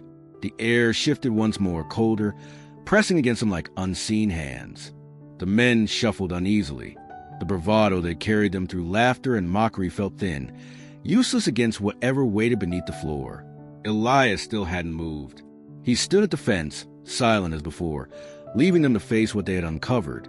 It was not his voice that held them now, but the absence of it. The old farmer had pointed once, and that had been enough. The leader scowled, clenching his fists. "Whatever's down there," he growled, "we're gonna know." But the words carried no weight against the rising quiet, against the breath of cold earth curling up from the trapdoor. What they had found was no longer just about Elias or his barn. It was something older, heavier, and it had chosen this moment to stir. The trapdoor hung open, its rusted hinges creaking with the last echo of movement, and what lay beneath yawned like the mouth of something ancient. A sharp draft curled upward, cutting through the dust-choked barn air, colder than any breeze that should have been possible in midsummer. The bikers circled the opening, flashlights trembling slightly in their hands. For the first time since roaring down the quiet Vermont road, the weight of silence pressed harder than the engines they left cooling outside. The beam of light cut downward, finding a stairwell carved into the earth itself. The steps were rough, uneven, and built from stone slick with dampness. Moss clung to the edges, and small rivulets of moisture ran like veins down into the dark. It was not the neat square of a farmer's root cellar, nor the tidy bunker of a man preparing for storms. This was older, more deliberate, and the earth seemed to breathe with it, exhaling cold air that tasted faintly of iron. One of the younger bikers shifted uneasily, peering into the dark. "That's no cellar," he muttered, more to himself than to the others. The leader stepped forward, his leather jacket creaking as he leaned over the gap. He squinted into the void, as though defiance alone could reveal what lay below. "It's stairs," he said flatly. "So we go down." Yet even he didn't move at once. His hand tightened around the flashlight, and his jaw flexed with the effort of looking certain. Behind them, Elias Crane remained at the fence.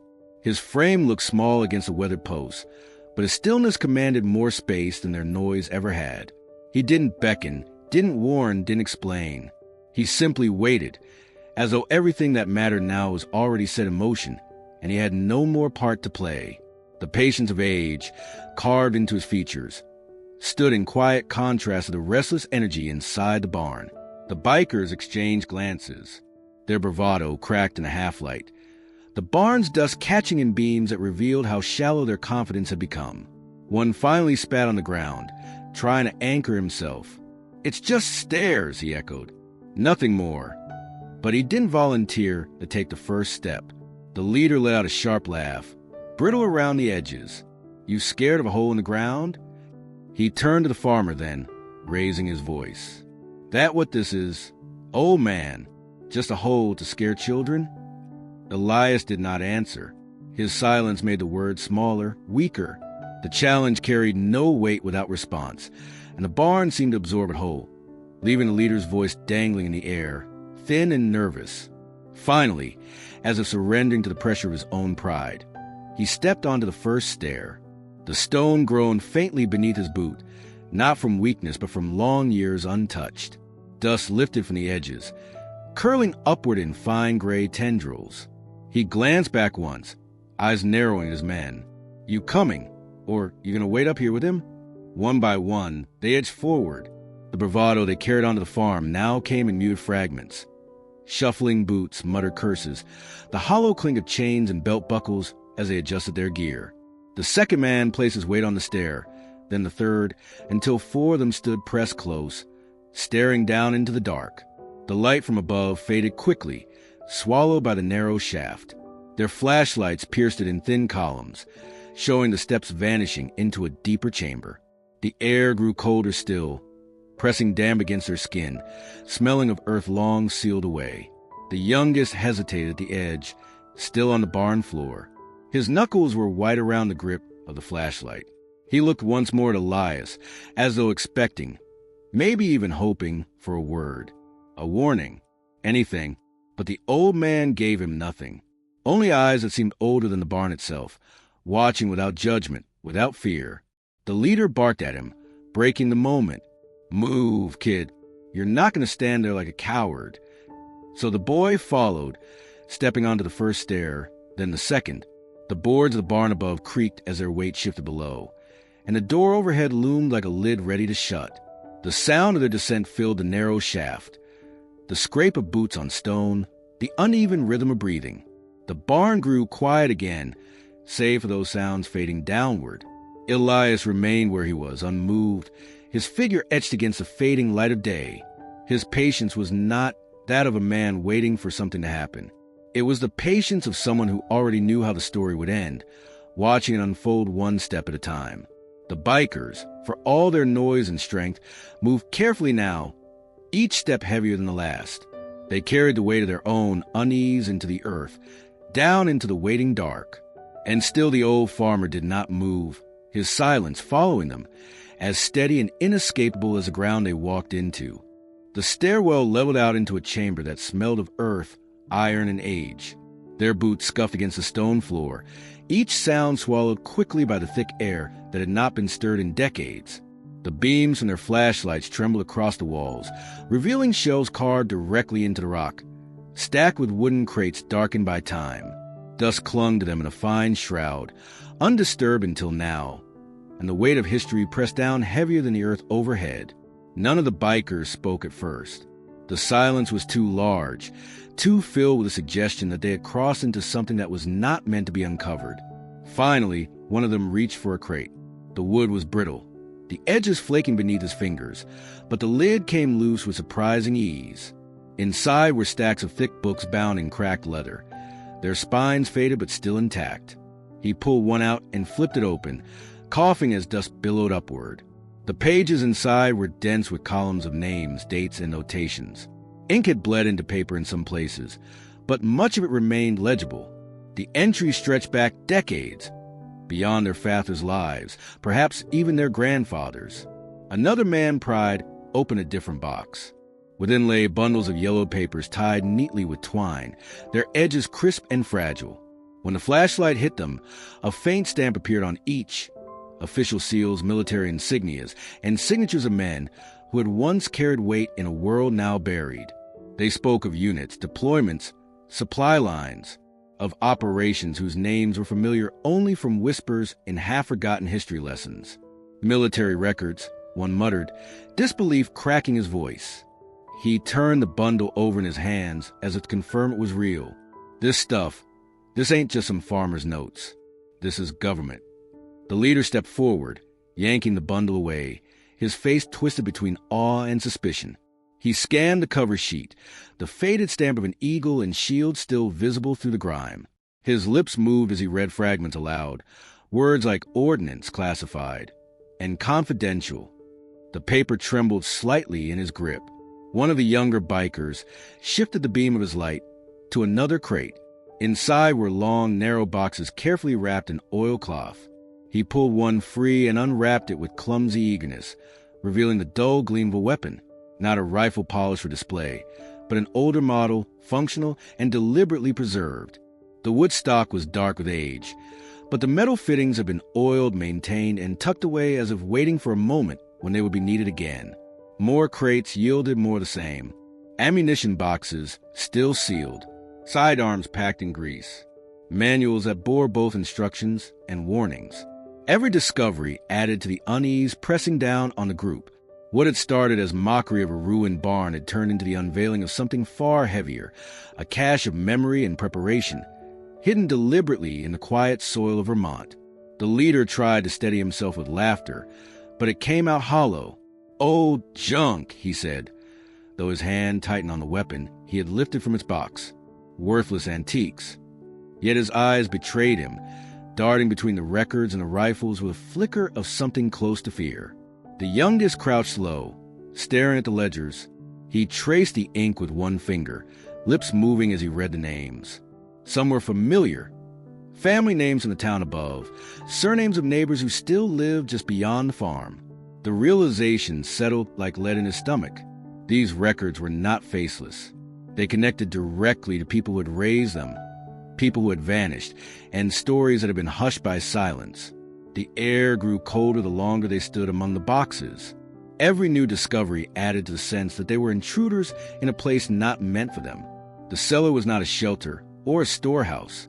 It was a memory made physical, a ledger of people and tools for a conflict that had never quite ended.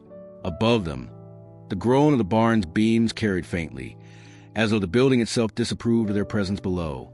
Dust drifted from the trapdoor, the shaft of light narrowing as evening crept across the farm. They could still feel the weight of Elias Crane's presence up there, waiting, silent, knowing. His patience had not broken when they arrived, nor when they mocked, nor even when they forced their way into the barn. And it would not break now, with them standing ankle-deep in the evidence of something vast. One of them finally whispered the thought that had been forming in all their minds. What the hell was he keeping this for? No one answered. The papers, the weapons, the ledgers, none of them offered explanations. They only deepened the mystery, hinting at a story buried too long to be spoken aloud. And in that silence, the bikers realized that Elias had never needed to hide behind threats or noise. The truth, sealed in dust and iron, spoke louder than he ever could. The cellar was heavy with silence, until the creak of Elias's boots broke it. They had not heard him descend, yet there he was, framed in the trapdoor above, his wiry figure hunched against the fading light. His voice came slow and low, as though it carried the weight of decades. "You think this is junk," he said, his words spreading to the chamber like smoke. "But every scrap down here belonged to men who were the same skin of dust and blood I did. Not bikers, no. Soldiers, veterans, men who rode together when the world gave us nothing but fire." The bikers shifted uneasily, their earlier bravado crumbling under the deliberate rhythm of his voice. Elias gripped the frame of the trapdoor as if steadying himself. But his gaze was steady, fixed not on the weapons or the papers, but on the young men standing among them. "We came back with nothing," he continued. "The country waved us home, then turned its back. So we gathered here, this barn, not for drinking or boasting, for remembering, for keeping each other alive when the nights tried to bury us deeper than the ground we'd fought on." One of the bikers, tall and restless, scoffed to mask the unease clawing at his chest. "What? Some kind of secret club?" His words echoed but fell flat against the stone walls. Elias's answer came without heat, only a slow exhalation of truth. Brotherhood. That's what it was. Not by blood, not by choice. By what we'd seen together. By what we couldn't tell our wives or sons, or the men in town. This barn was where the silence loosened, if only for a few hours. The leader's jaw tightened. He wanted to laugh, to dismiss the old man's stories as tricks and nostalgia, but the objects around him told otherwise. Each ledger was carefully written, each weapon cleaned and preserved. Not chaos, not hoarding, but deliberate preservation. "So you're telling us," he pressed, "this place was a clubhouse for soldiers? Why keep it hidden?" Elias's eyes narrowed. He stepped down onto the stairs, one boot at a time, until he stood at the bottom of the descent. The cellar light fell across his face, lining every wrinkle with shadow. Because it wasn't for the town, and it damn sure wasn't for curious boys who think noise makes them strong. We built it quiet, and we kept it quiet, because what was shared here wasn't meant for ears that hadn't carried the same weight. He gestured toward the ledgers with a thin hand. "Every name in there? Those were men who sat here with me. Men who couldn't sleep through the night unless they were shoulder to shoulder with someone who understood. We shared our nightmares in these walls. We laid our rifles here because letting go of them entirely felt like cutting off an arm. We weren't planning another war. We were just trying to survive the one we already fought." The youngest biker bent over the books again, this time with less bravado and more reverence. He could see the handwriting, uneven in places, as though written by hands that shook. He could see notes about birthdays, funerals, and meetings held in winters when the snow piled high against the barn. They weren't just records of arms or operations. They were the last proof that men who came home broken still tried to stitch themselves back together. The leader crossed his arms, but his voice had lost some of its sharpness. "And now it's just you," he said. "All that's left of them."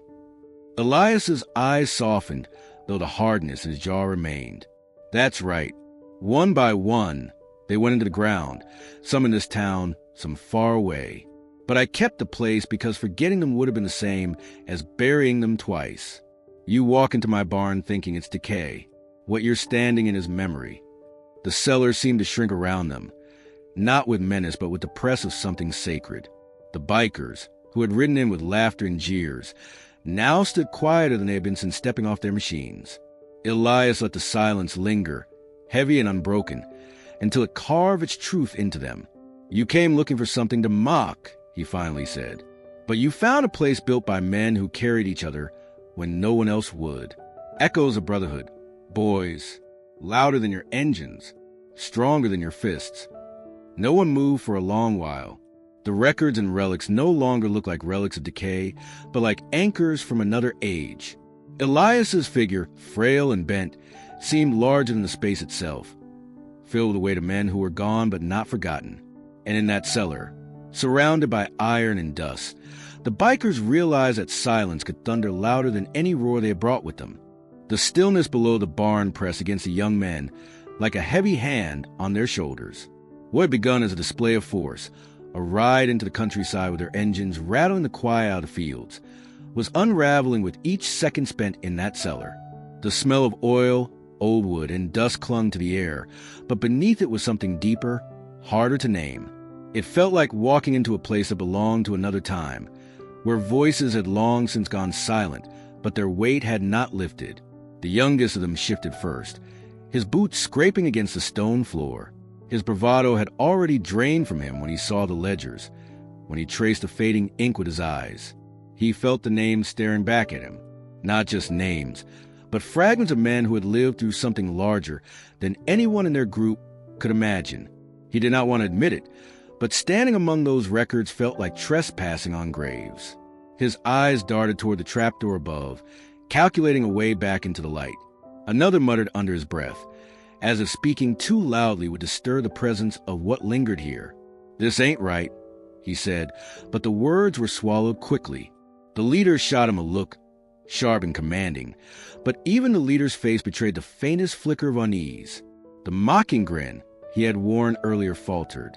He was no fool. He could feel the way the air seemed denser here, the way Elias's silence had the strength of a wall they could not push down. One by one, the others began to notice small details they had overlooked before. The rifles lying against the wall were not trophies. They had been cleaned, maintained, even oiled long after their use had ended. The tarps covering machinery weren't haphazard, but carefully placed, like shrouds over the dead. And the photographs in the rafters, faces of young men in uniform, eyes set hard against the camera, seemed to look down at them with a kind of judgment. It was enough to make their laughter die in their throats. The youngest biker finally spoke, his voice cracking just enough to betray him. "Feels like they're still here." His words, clumsy and unsure, sent a ripple through the group.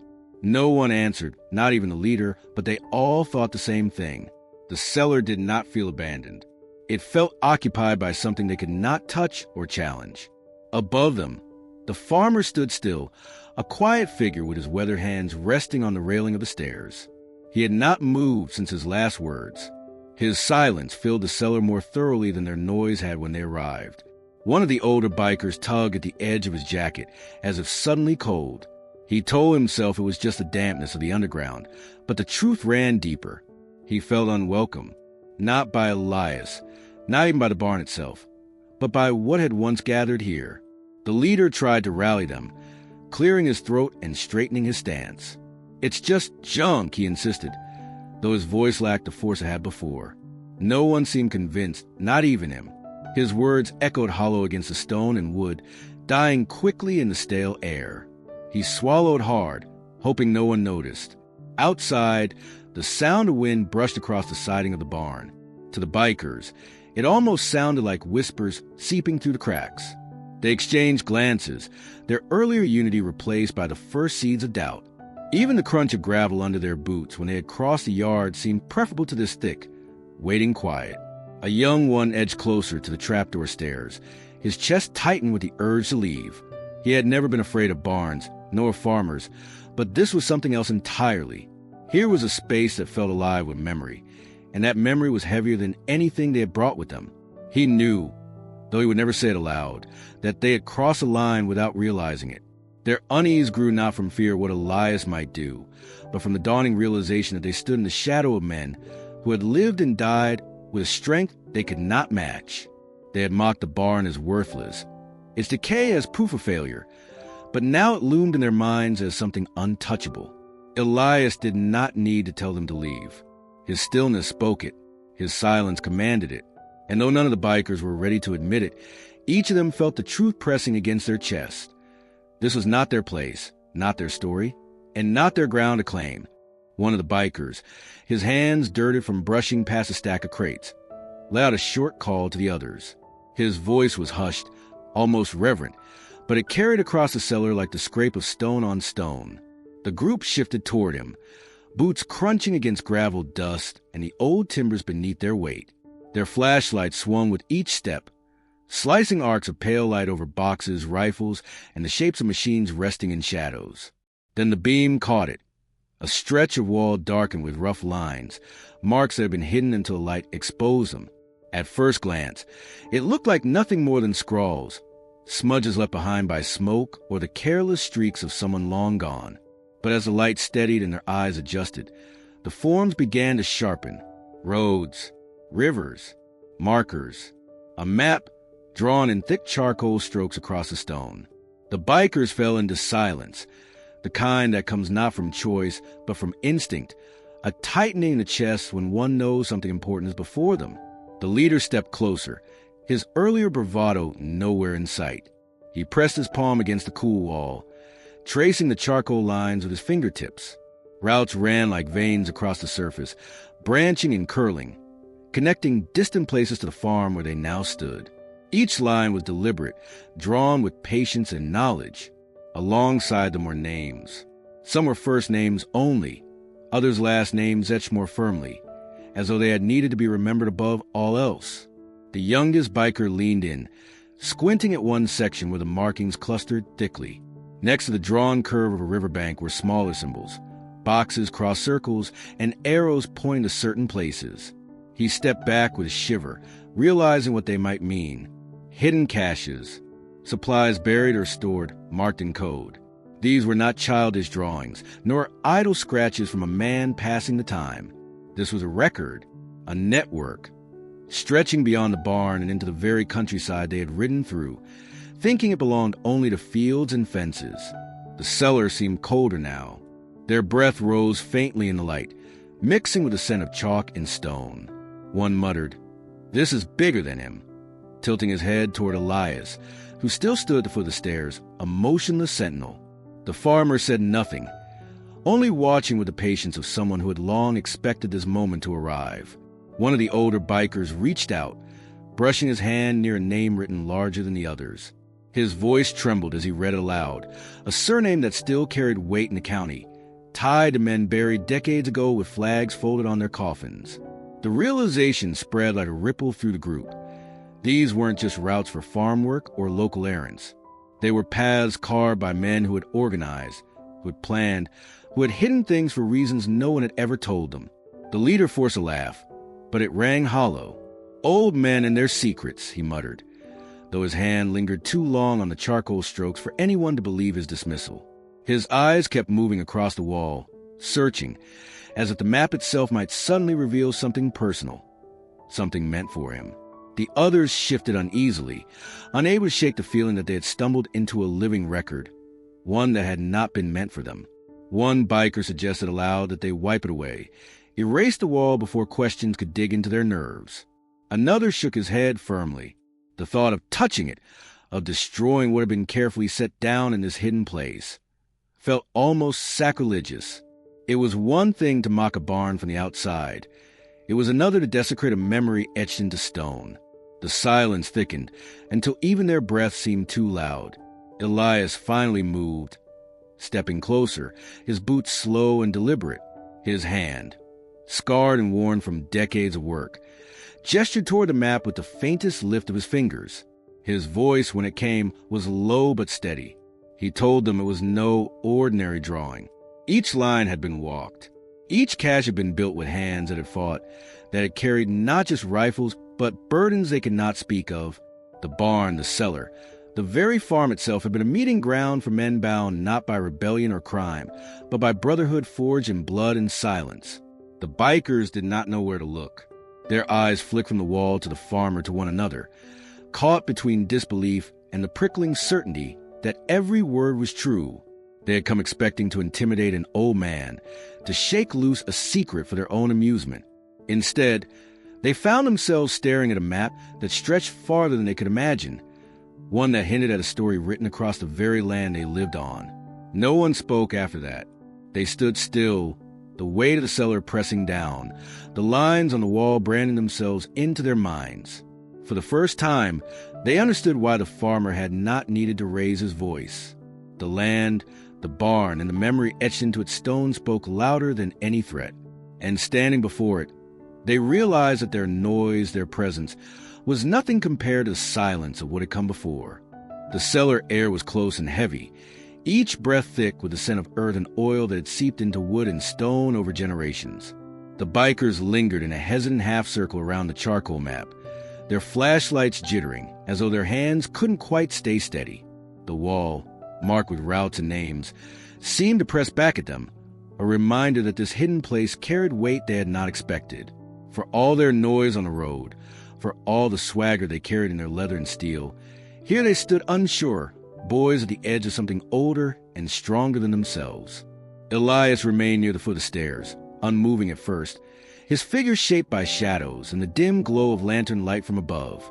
His silence had carried them this far, and though it had unsettled them, it had also forced them deeper, step by step, into the heart of the barn. But now, as their unease threatened to twist into something reckless, he finally chose to break it. His voice, though quiet, seemed to fill every corner of the cellar. "You think you're standing in front of treasure," he said, his words carrying neither accusation nor welcome. "That map, those crates, these weapons, they're not riches.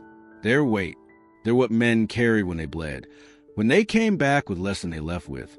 The bikers turned toward him, their bravado flickering out like a match in the wind.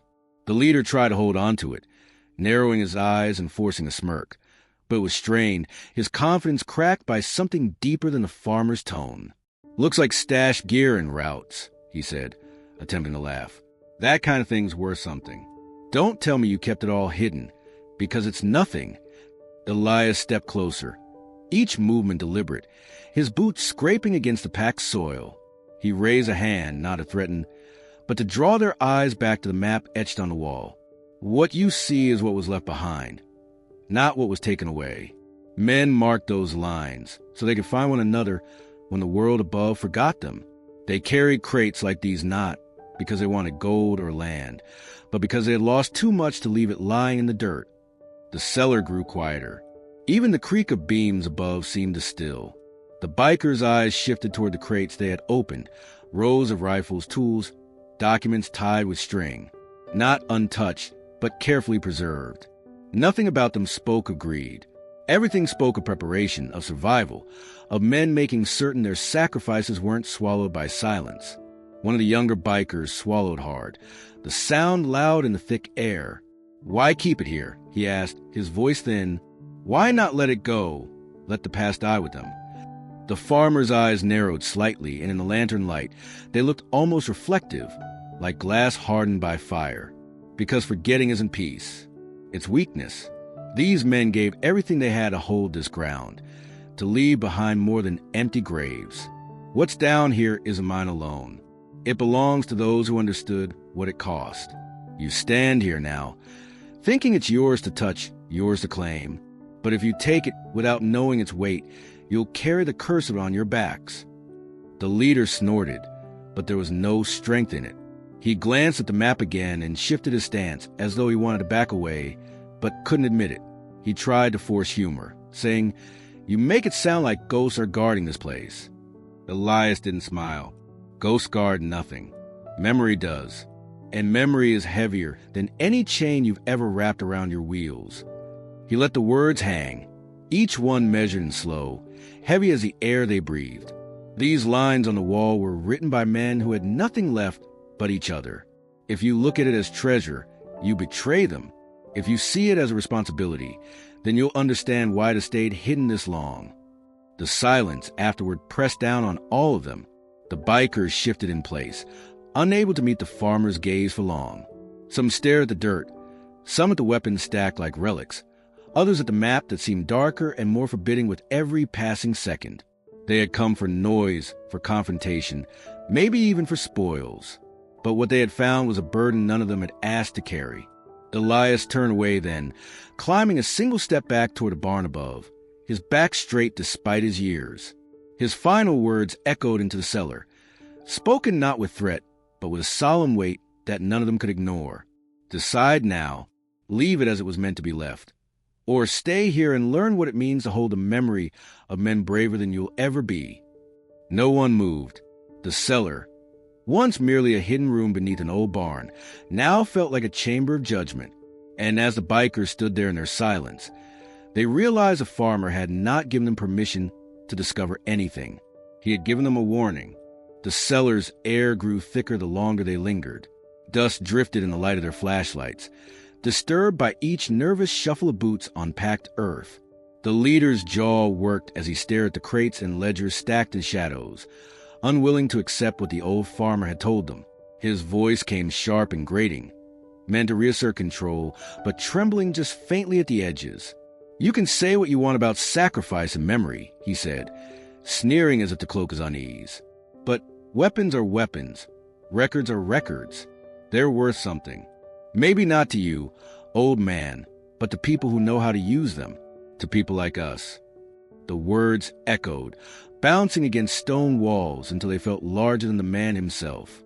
The other bikers shifted uneasily, caught between loyalty to their leader and the oppressive weight of the cellar around them. Some kept their eyes on the crates, their curiosity tugging at them, while others glanced toward Elias, searching for a sign of how far this might go. Elias remained still, his hand resting lightly on the wooden beam by the stairwell. His face was unreadable, but his eyes, clouded yet unbroken, seemed to cut sharper than any weapon in the room. They lingered on the leader, measuring him, holding him in silence longer than he could bear.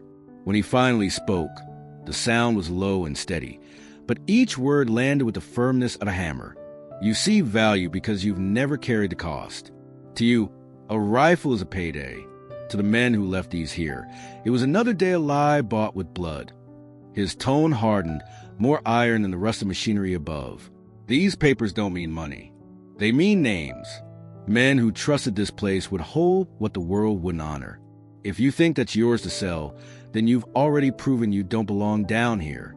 The leader's smirk faltered for just a moment before he forced it back. He stepped closer to one of the crates and kicked it with the toe of his boot, the hollow sound echoing through the cellar. "Belong or not, we found it. And if no one's around to stop us, what's to keep us from taking it?" The room tightened with a question. The younger bikers tensed, not from excitement but from dread. They knew the leader's words were dangerous, knew the air had shifted into something fragile. Elias did not move from his place by the stairs, but the change in his expression was unmistakable. His patience, worn down by years of solitude and now pressed against arrogance, thinned into something sharp. His eyes hardened, narrowing like shutters against a storm, and his voice, though calm, carried the edge of finality. "What keeps you from taking it," he said slowly, "is the truth that you don't understand what you're holding. Men built oaths around this place. Oaths that don't die just because the men did. You break them, and you'll answer to more than me." The leader laughed, loud and harsh, but the sound didn't ring right in the stillness. It felt forced, like a challenge hurled into a church. None of his men joined him. Their eyes flicked back to Elias, to the map on the wall, to the crates stacked with precision, each marked carefully, preserved deliberately. They felt the weight the farmer spoke of, even if their leader refused to. The silence that followed dragged long. Boots scraped, hands flexed at sides, and the smell of old oil hung heavier in their lungs. The leader's eyes darted between Elias and the trapdoor above, as if trying to gauge whether he had already gone too far. But pride would not let him retreat. He jabbed a finger toward the farmer, his voice rising in defiance. "You think you scare me with stories about oaths and memory. You're just one man standing in front of a pile of junk. I've seen men bleed for less, and I'll bleed for this if I have to." Elias took a single step forward, the boards beneath his boots creaking. He did not raise his voice, but the quiet was worse than any shout. "Then you've already chosen wrong. Because if you think this is junk, you've never known the worth of anything." His gaze cut through the leader, lingering until the man shifted uneasily, his bravado cracking at the edges. The younger bikers exchanged glances, the tension between them visible. None dare move first, caught in a space where words pressed harder than fists. The air seemed ready to break with the slightest push. And in the center of it all, Elias stood unyielding, the weight of years in silence behind him, his patience stretched to its final thread. Every man in the cellar felt it then, the sense that what happened next would decide not only whether they walked out with crates or with nothing, but whether they walked out at all. The ground beneath them held more than dust and records. It held judgment, waiting for the moment when someone would push too far. The moment stretched thin as paper, each man waiting for another to decide what came next. The leader's words still lingered in the air, heavy with defiance, but it was one of the younger bikers who finally moved. His nerves had been on edge since stepping into the cellar, and the lure of the crates was too much to resist. He glanced once toward his leader, seeking approval without asking for it, and then bent low. His hand hovered, trembling slightly before he set it against the rough surface of one of the boxes, the faded stencils of numbers and letters staring back at him. The scrape of his boots against the dirt floor broke the silence, and in that instant Elias moved. He did not lunge or strike out with violence. Instead, he raised his cane, worn smooth by years of use, and drove it down against the wooden floorboards with a force that belied his age. The sound that erupted was more than wood against wood. It cracked like a gunshot, deep and resonant, echoing through the cellar walls as though the barn itself had been waiting to speak. Dust shook loose from the beams overhead, dancing in the dim light, and the bikers froze where they stood. The young man who had reached for the crate snatched his hand back as if burned. His chest rose and fell in shallow bursts, eyes darting to the old farmer, then to the shadowed corners of the cellar, as though he expected someone or something to step forward at Elias' call. The others looked uneasy, shifting their weight, glancing at each other with unspoken questions. Even the leader stiffened at the sound, his mockery interrupted. His tongue still for the first time since they had entered. Elias stood tall despite the years bent into his frame. The cane, now steady in his grip, seemed more than a tool for walking. It had struck with the authority of command, the kind that carried no need for explanation. His eyes swept the room, cold but not wild, holding each man where he stood. When he spoke, his voice was measured, but beneath it ran a current of something heavier, something rooted deep. "No hands on what isn't yours," he said, the word simple but immovable. "Not one splinter of it. Not one page, not one nail. This place knows who kept it, and it knows who tries to take." The air itself seemed to lean with him. The bikers, hardened by roads and fights, felt an unease that no fist or weapon could have given them. The barn groaned faintly as if settling under its own weight, but to their ears it sounded like an answer to Elias' command, an old structure aligning itself with the farmer who had guarded it for decades.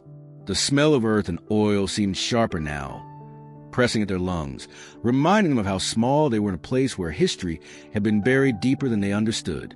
The leader tried to shake it off with a grunt, stepping closer, but even he hesitated before his boot met the ground. The boards creaked, a groan rising up from the wood that seemed to mirror Elias' warning. The other bikers noticed it, and their eyes darted downward, convinced the floor was listening. The younger one who had reached for crate muttered something under his breath, half apology, half prayer, his confidence shredded by the sound of that cane. The silence stretched again, but it no longer belonged to the bikers. Elias had taken it, claimed it with the echo of its striking wood. The balance had shifted in ways subtle but undeniable. The men who had come in loud and mocking now stood restless and subdued, their earlier bravado pulled out from under them. Even the leader, though his jaw was set and his chest puffed out, could not mask the flicker in his eyes that betrayed doubt. Elias lifted the cane slightly, not to strike again, but to hold it ready, the way a man might hold a rifle in guard rather than threat. His words followed, low and steady. "First line's across easy," he said. "It's the next one that costs. I don't think any of you are ready to pay it." The warning carried no dramatics, no raised tone, but the sellers seemed to lean closer to listen. The bikers stood in the half-light, torn between loyalty to their leader and the instinct that told them something in this place was not theirs to touch. The first line had been crossed, but not by Elias. He had only drawn it, struck it into the earth with his cane, so that every man knew where it lay. The crate sat untouched now, its shadow stretched long across the dirt. The young biker backed a step away, swallowing hard, no longer eager to prove himself. The others followed, though none spoke. Only the leader held his ground, his pride tethered to a stance he no longer fully believed in. Above them, the barn creaked again, long and low, as though siding with Elias, its ancient timbers remembering every oath spoken beneath them. The weight of that sound settled on the room like a verdict. The bikers felt it in their bones. They had thought themselves intruders only on land, only on a man's stubborn pride. Now they knew it was more than that. They were trespassers in a covenant older than their engines and louder than their threats. Elias had not struck them, had not raised a hand, but he had shown them the truth. Some boundaries were written not in fences, but in silence, stone, and the steady slam of a cane across the boards of a barn that remembered.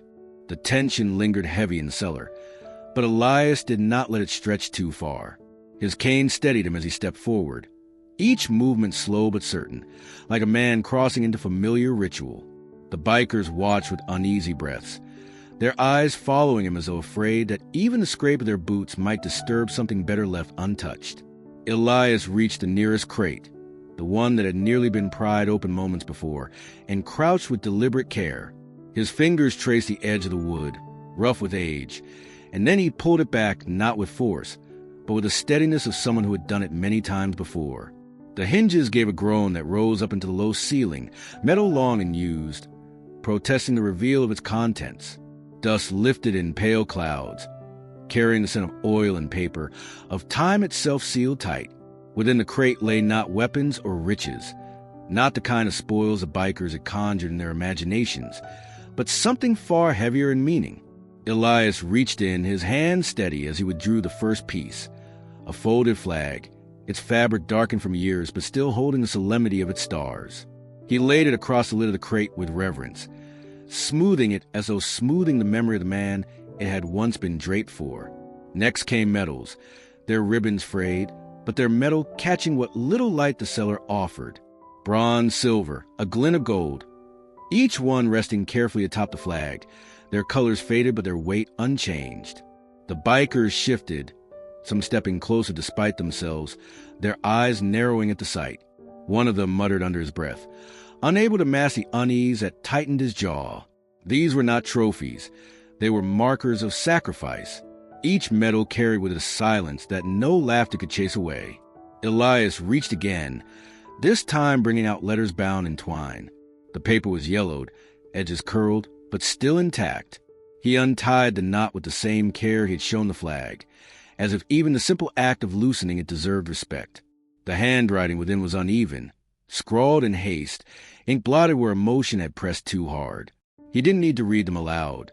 The bikers could see from his face that they were words written by men who knew their days might be numbered, orders mixed with confessions, farewells scrawled to mothers, wives, children who may never have seen a man again after pen met paper. The room grew tighter with every object placed upon the crate. Elias did not explain immediately. He let the silence do its work, let the weight of those items press down on the men who had barged in demanding answers. Then he spoke, his voice quiet, gravelly, yet sharp enough to cut through the dust-filled air. "These," he said, resting a hand on the metals, "aren't trinkets. They aren't for sale. They were earned with blood, by men who never came back to collect them. He moved his hand to the letters, his thumb brushing lightly across the faded ink. These are words a father never sent home, a son never read, a brother never answered. They stay here because this place remembers what the world tries to forget. His eyes lifted, catching each biker one by one. The dim light reflected in their unease. This isn't loot, it's witness. The bikers said little, but their faces betrayed them. The bravado that carried them through the barn doors was eroded, worn down by what lay before them. One of the younger ones, his leather vest stitched with patches of skulls and fire, swallowed hard, his gaze fixed on the folded flag. It was as if he saw not fabric, but the outline of a coffin carried on shoulders steadier than his own. Another rubbed at the back of his neck, his jaw tight, no longer eager to step forward. The leader tried to scoff, to hold the line of defiance, but his voice faltered before it fully formed. What Elias had laid out was not something that could be mocked away. It was steel etched with stories, paper carrying the last breath of men gone to earth, cloth that had once draped their silence.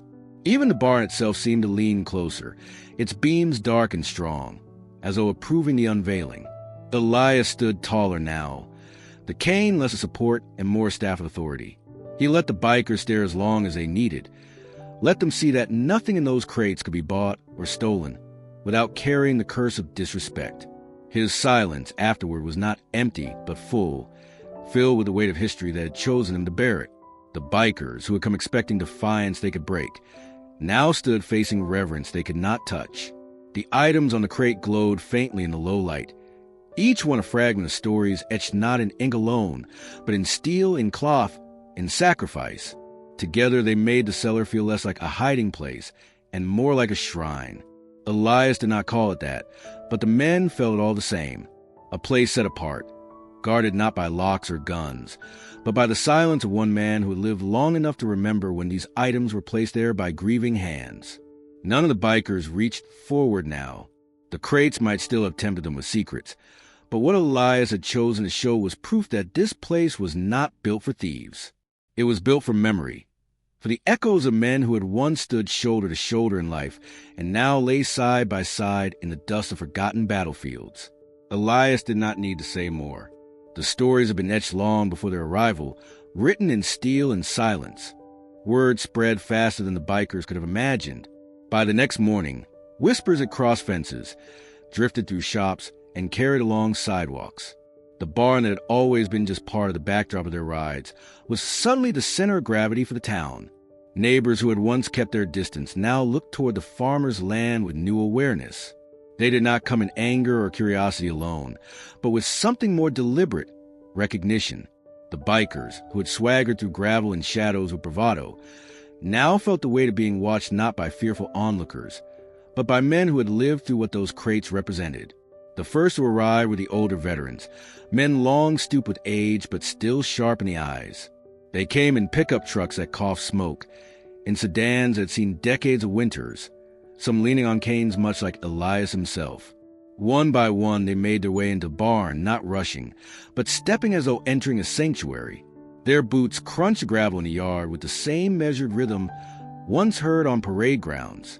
There was no mistaking who they were. Their postures gave them away before their words did. Inside, the air shifted when they entered.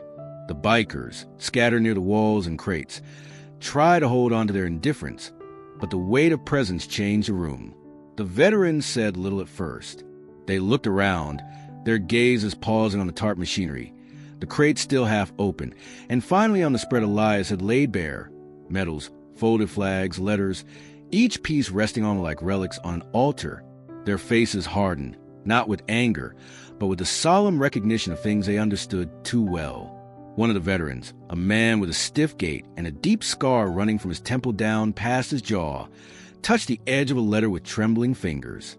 He did not lift it, did not disturb it, but his lips moved silently as though recalling words he himself had once written long ago. Another leaned against a support beam, his eyes with though no tears fell, his chest rising with deliberate breaths as though steadying himself against old memories that rushed uninvited. The bikers, for the first time since stepping onto property, found no footing for their bravado. They were not surrounded by force, not hemmed in by weapons or threats, but by something that stripped away their swagger. History filled the barn, lived, carried, endured by the men who had now gathered here. These were not nameless faces from photographs in the rafters. They were the survivors of the very brotherhood Elias had spoken of, men who had carried the silence of that cellar in their bones for decades. One veteran finally spoke, his voice rough, broken by years but steady in conviction. "I thought this place was gone." He looked at Elias, and something unspoken passed between them. Acknowledgement, maybe relief. Elias did not answer, but his silence was affirmation enough. The man nodded once, slowly, before removing his cap and pressing it to his chest. Without being told, the others followed, caps lifted, heads bowed. The barn became still in that moment, quieter than it had been even in its emptiest years. Dust floated through shafts of light like falling ash, settling on the shoulders of men who carried memories heavier than any crate. The bikers shuffled, uncertain, their presence an intrusion on something they could not comprehend. What had begun as intimidation had turned into a kind of judgment, not imposed by Elias alone, but by a community of men whose lives had been measured in sacrifice. One of the younger bikers, perhaps no older than 30, stepped back toward the doors. His shoulders stiffened, as though he could not bear the atmosphere pressing in on him. The leader barked at him under his breath, but it was hollow, stripped of the force it once carried. The young man's eyes never left the folded flag resting on the crate, his jaw clenched, his hands curling and uncurling at his sides. The veterans did not accuse, did not demand the bikers leave. They simply stood, their silence more powerful than confrontation. The barn was no longer the bikers' stage. It belonged again to those who had built it with their memories, who had met here after battles to preserve what the world would have forgotten. Every wall, every beam, every artifact was testimony to lives lived in ways the bikers could not touch. Elias finally moved to stand beside them, his cane steady, his presence one with theirs. He did not look at the bikers when he spoke, but his words found them anyway. "This isn't about you. Never was. You walked in here thinking you'd take something. What you found is not yours to carry." The veterans nodded, some murmuring softly in agreement, their voices the low rumble of a generation that had nearly passed, but not yet gone. The bikers could only stand against it, surrounded not by fists or threats, but by the undeniable reality that they had trespassed on ground held sacred by history. The barn was no longer a mystery to them. It was a weight, and that weight pressed harder with each passing second as more veterans arrived, filling the space until it seemed the air itself carried the sound of remembered marches and voices long gone. The town had remembered, and now the bikers understood. They were not the center of this story. They were intruders standing in a hall of memory, and there was no swagger strong enough to shake that truth from their bones. The leader stood with his boots planted wide, his chin lifted as though defiance alone could hold back the tide pressing in around him. His leather vest creaked when his shoulders shifted, his jaw set so tight that the muscles in his neck jumped with every pulse. For years he had made a life of bluff and bravado, of intimidation sharpened into a weapon, and it had carried him through bars, alleys, and back roads without challenge. But here, inside this barn heavy with silence and history, he found the edges of that armor beginning to split. His men stood behind him, but the one solid wall of confidence they offered had thinned, fissures opening in the spaces between their glances. No one would meet his eyes for long. He tried to laugh, a short bark meant to cut through the tension, but the sound fell flat, swallowed by the walls. It carried none of the menace it usually did. Instead, it sounded hollow, the echo of a man trying to convince himself as much as anyone else.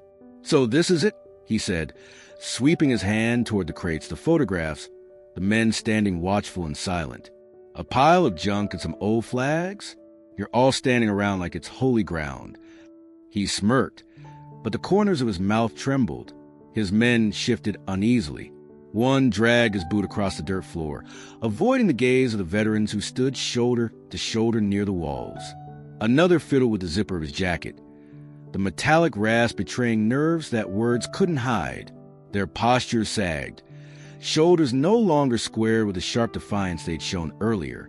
The weight of the barn pressed down on them, the unspoken demand for respect suffocating any attempt at swagger.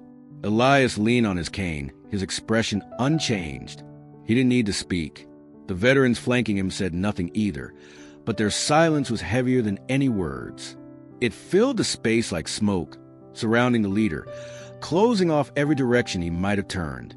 For the first time, he felt himself being measured, not as a threat, not as an opponent, but as a boy out of his depth pretending to be more than he was. He raised his voice, desperate to sound in control. "You all think you scare me? You think this means something to me?" His hand gestured wildly, cutting through the air as though motion alone could reclaim the dominance he had lost.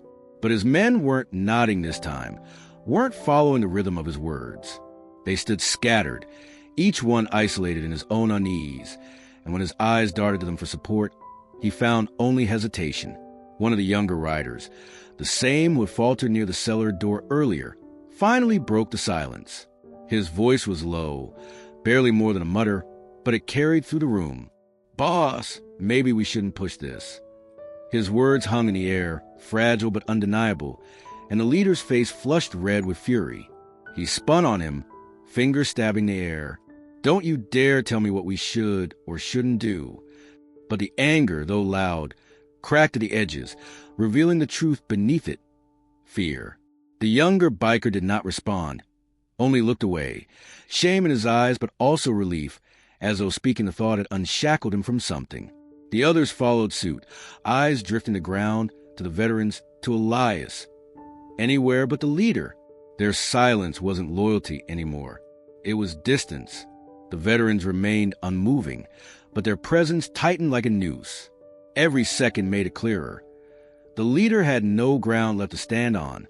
His bravado had carried him this far, but it collapsed under the weight of history and memory, things he could neither fight nor dismiss. The barn had become a mirror, showing his men what he truly was when stripped of noise and swagger. Elias finally shifted, tapping his cane once against the boards. The sound rang sharp, like the punctuation to a sentence left unspoken. The leader flinched, though he tried to disguise it as annoyance. He looked around, desperate for a foothold, but there was none. His men avoided him. The veterans judged him, and the farmer stood as unyielding as the land itself. For the first time in years, the leader's chest felt tight, his breath shallow. He was cornered not by fists or blades, but by the slow collapse of his image, dismantled piece by piece in front of the only audience that mattered, his own men. And they were ashamed, not of the barn or the veterans or Elias, but of him. That shame burned hotter than any accusation, because it meant they no longer believed. He tried one last laugh, but it broke halfway through, thin and empty. His men didn't echo it. They didn't even pretend. The sound died in the dust of the barn, leaving only the truth. He had nothing left to stand on. The barn's air hung heavy, stiller than before, as though the very structure held its breath. Dust lingered in thin beams of light that cut down from the rafters, swirling gently, marking time in a way the bikers could feel but not measure. Elias stood unmoving, leaning on his cane, his weathered face drawn in lines carved by years that none of them could fathom. He didn't shout, didn't raise his voice to command or threaten. Instead, his silence bore down on them with more force than any show of anger could have managed. The men shifted uneasily, their boots scraping against the dirt floor, the sound filling the space like nervous whispers. When Elias finally spoke, his voice was low, deliberate, almost steady enough to pass for calm, but the weight in it was undeniable. He told them they had a choice. They could leave now, walk back across the yard, carry the memory of what they had seen, and never return. Or they could stay and take on what was here, shoulder the weight of the legacy hidden beneath the tarps and boards. His eyes moved from face to face, not condemning, but measuring, watching the flicker of thoughts each man tried to bury. The barn itself seemed to lean closer, every creak of its beams underscoring his words. The leader scoffed, though his voice lacked the iron it once held. "What kind of choice is that?" he demanded, his laugh hollow. "You try to scare us with old pictures and rusty weapons? Ain't nothing here but ghosts." Yet his words fell short, failing to ripple through his men the way they once would have. A few of them avoided his gaze entirely, staring instead at the crates, the maps, the carefully preserved tokens of lives and sacrifices that carried a different kind of authority, an authority that didn't need fists or raised voices to command respect. One of the younger bikers, his hands jammed deep in his jacket pockets, shifted from foot to foot. He glanced at the veterans lining the walls, men who had come not with threats, but with quiet solidarity, and his jaw tightened. Something in his eyes softened, though he said nothing. Another rubbed the back of his neck. His earlier bravado drained away, replaced with the uneasy awareness that they had stumbled into something sacred, something they were not meant to touch. Elias let the silence stretch, gave him no hint of what he wanted them to choose.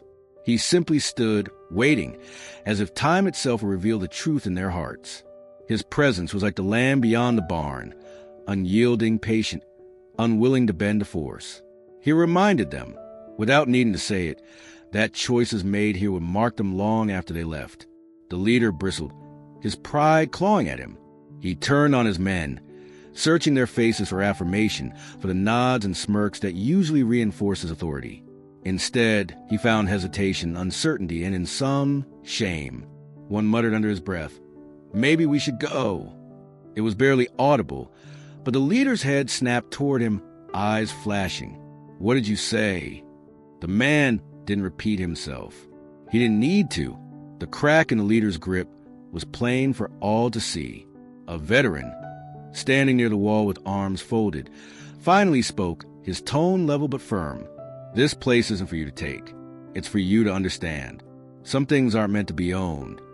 His words weren't a threat, but they carried the weight of lived truth. The bikers shifted again, the barn creaking softly as if it too approved. Elias didn't interrupt. He let the words sink in. He let the silence answer louder than speeches. Every man in that barn knew instinctively that the choice wasn't about power or profit. It was about respect. Respect for men whose medals and letters still slept in the crates, for the blood and sweat that had seeped into the soil beneath their boots. The leader's face twisted, caught between anger and fear, between the need to hold on to his role and the gnawing recognition that his men were slipping away from him. He spat on the floor, muttering something about old fools and stories, but no one laughed with him. His men remained quiet, their eyes on Elias or the map or the medals. Anywhere but their leader. Elias finally broke the silence again, his words slow, final. "Leave, and you'll walk away lighter than you came. Stay, and you'll never put this weight down." He tapped his cane once, the sound sharp against the wooden floor, echoing like the toll of a bell. The barn seemed to exhale, as if waiting for their decision. And in that stillness, the bikers realized what kind of burden was being offered. Not treasure, not power, but memory, responsibility, and the shadow of men far greater than themselves. None of them spoke immediately, but their silence was answer enough. Choices made in such silence always were. The silence that followed Elias's words clung to the air like smoke, thick and unshakable. The barn held it, the walls seeming to lean inward, listening, waiting for the choice to be made. None of the bikers moved at first. They stood in the cellar's dim light, surrounded by crates of old medals, maps, and the preserved remnants of men long gone, their swagger and bravado stripped away. The leader's jaw worked, chewing on a pride he could not quite swallow. His eyes darted from Elias to the veterans who had gathered above, to his own men who no longer looked at him with the same certainty. For the first time, he found no approval in their faces, only unease, hesitation, and a flicker of shame.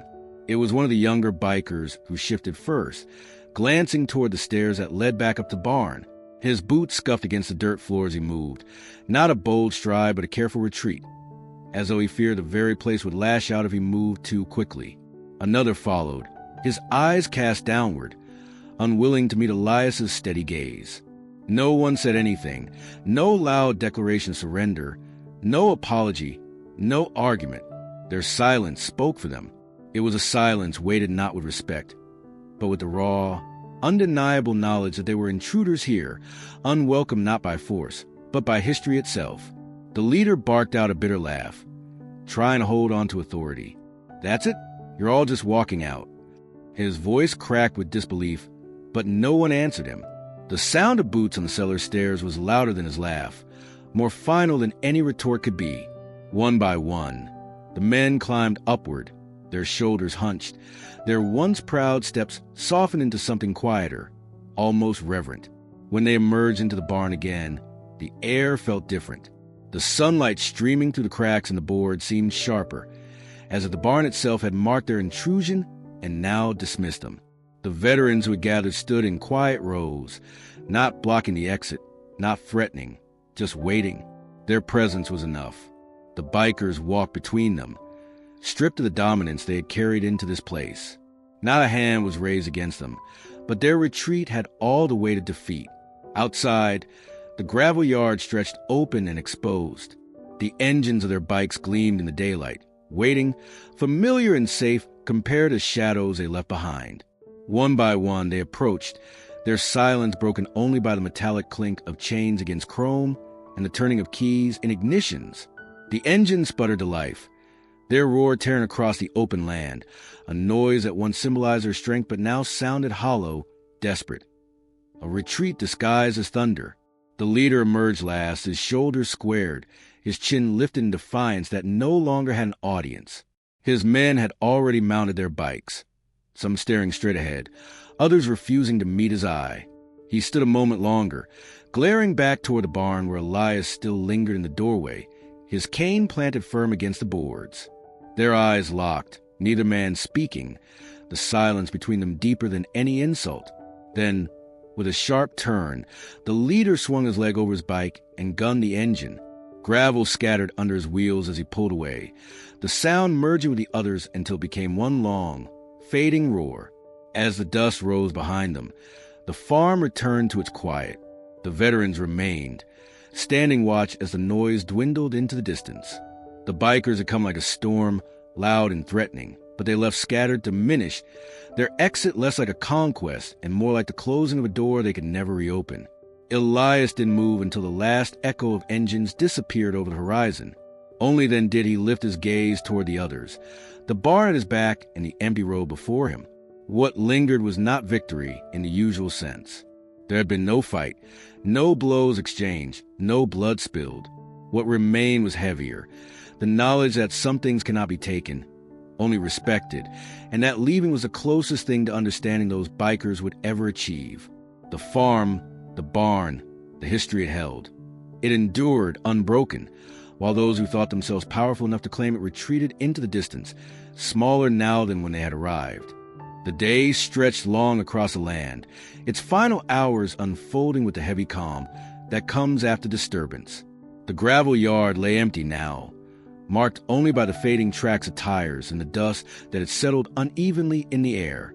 The roar of engines had long since disappeared beyond the hills, leaving behind nothing but the slow hum of crickets and the faint creak of old wood shifting with the cooling air. Elias stood in the yard, his cane pressed firmly into the earth, his gaze fixed on the barn. Its wide doors, once pried open with careless hands, were now drawn shut again, their weathered planks catching the last glow of the sun. The light poured low, sliding across the field in waves of orange and gold. It clung to the edges of the barn, painting its rough boards in fire, catching in the dust motes that still floated in the air like restless ghosts. The farmer did not move quickly, for he never did, but each step he took toward the barn seemed deliberate, measured as if sealing not just the building but the day itself. When he reached the threshold, he placed a hand against the wood, the gesture neither gentle nor harsh, simply steady. The barn, with all it contained, leaned back against him like an old companion that had once again held its own. Behind those doors lay the cellar, the records, the medals, the flags, and the carefully stored remnants of men who had once filled these fields with their voices. They had not returned today in flesh, but in spirit they had stood as solid as the beams that framed the roof. The bikers who had come seeking power had found something heavier, something they could neither carry nor discard. Elias knew this, though he did not smile at the thought. His face remained still, carved in lines that had known both hardship and patience. Some victories were too quiet for celebration, and some burdens remained no matter how many years had passed. The veterans who had come earlier lingered still at the edges of the yard. They spoke in hushed voices, their words carried softly in the evening air, not intruding on the silence, but folding into it like another layer of memory. A few had gone inside the barn again, standing in its shadow with heads bowed, not in grief but in recognition. Others placed hands on Elias's shoulder in passing as they left, brief gestures that spoke more than words could. One by one, they made their way down the dirt road, their steps careful, their silence matched the way of the place. By the time the sun slipped lower, Elias stood alone once more, his figure a dark outline against the fading light. The land seemed changed, though not in ways an outsider would notice. The fences still marked their lines, the field stretched as they always had, and the farmhouse sat weathered and quiet beyond the barn. Yet the air itself felt different, charged, as if the earth had absorbed the day's tension and now settled back into itself a sigh. The birds had returned the hedges, their calls timid at first, then steady, filling the yard with a fragile kind of peace. The barn, however, remained the center of it all, its doors closed, its secrets tucked back into shadow, its presence more commanding than before. Elias lifted his face toward the horizon, where the sun slipped low behind the hills, its glow casting long shadows across the yard. The outline of the barn stretched wide, swallowing much of the ground, reaching toward him as though reminding him of what it held. He tapped the ground once with his cane, a soft, rhythmic sound that echoed faintly in the stillness. For a long while he remained there, the last figure standing between day and night, between memory and silence. When the final light slipped away, the barn stood dark once more, unremarkable to any who might pass on the road, just another weathered structure on an old farm. Yet for those who had seen what lay within, for those who had felt the air shift in its depths, the barn was no longer simply wood and stone. It was something more enduring, something untouchable. The quiet that returned was not the same quiet that had been before. It was deeper, layered with the weight of everything that had been revealed, everything that had been defended. Elias turned at last toward the farmhouse, his steps slow but sure, leaving the barn behind him. It did not need guarding now. The land itself seemed to watch, to protect, as if the past had risen up just enough to remind the present where its roots lay. The night came on, stars emerging faintly above, and the field stretched outward into shadow. The farm breathed again, steady and whole, its secret safe for another day.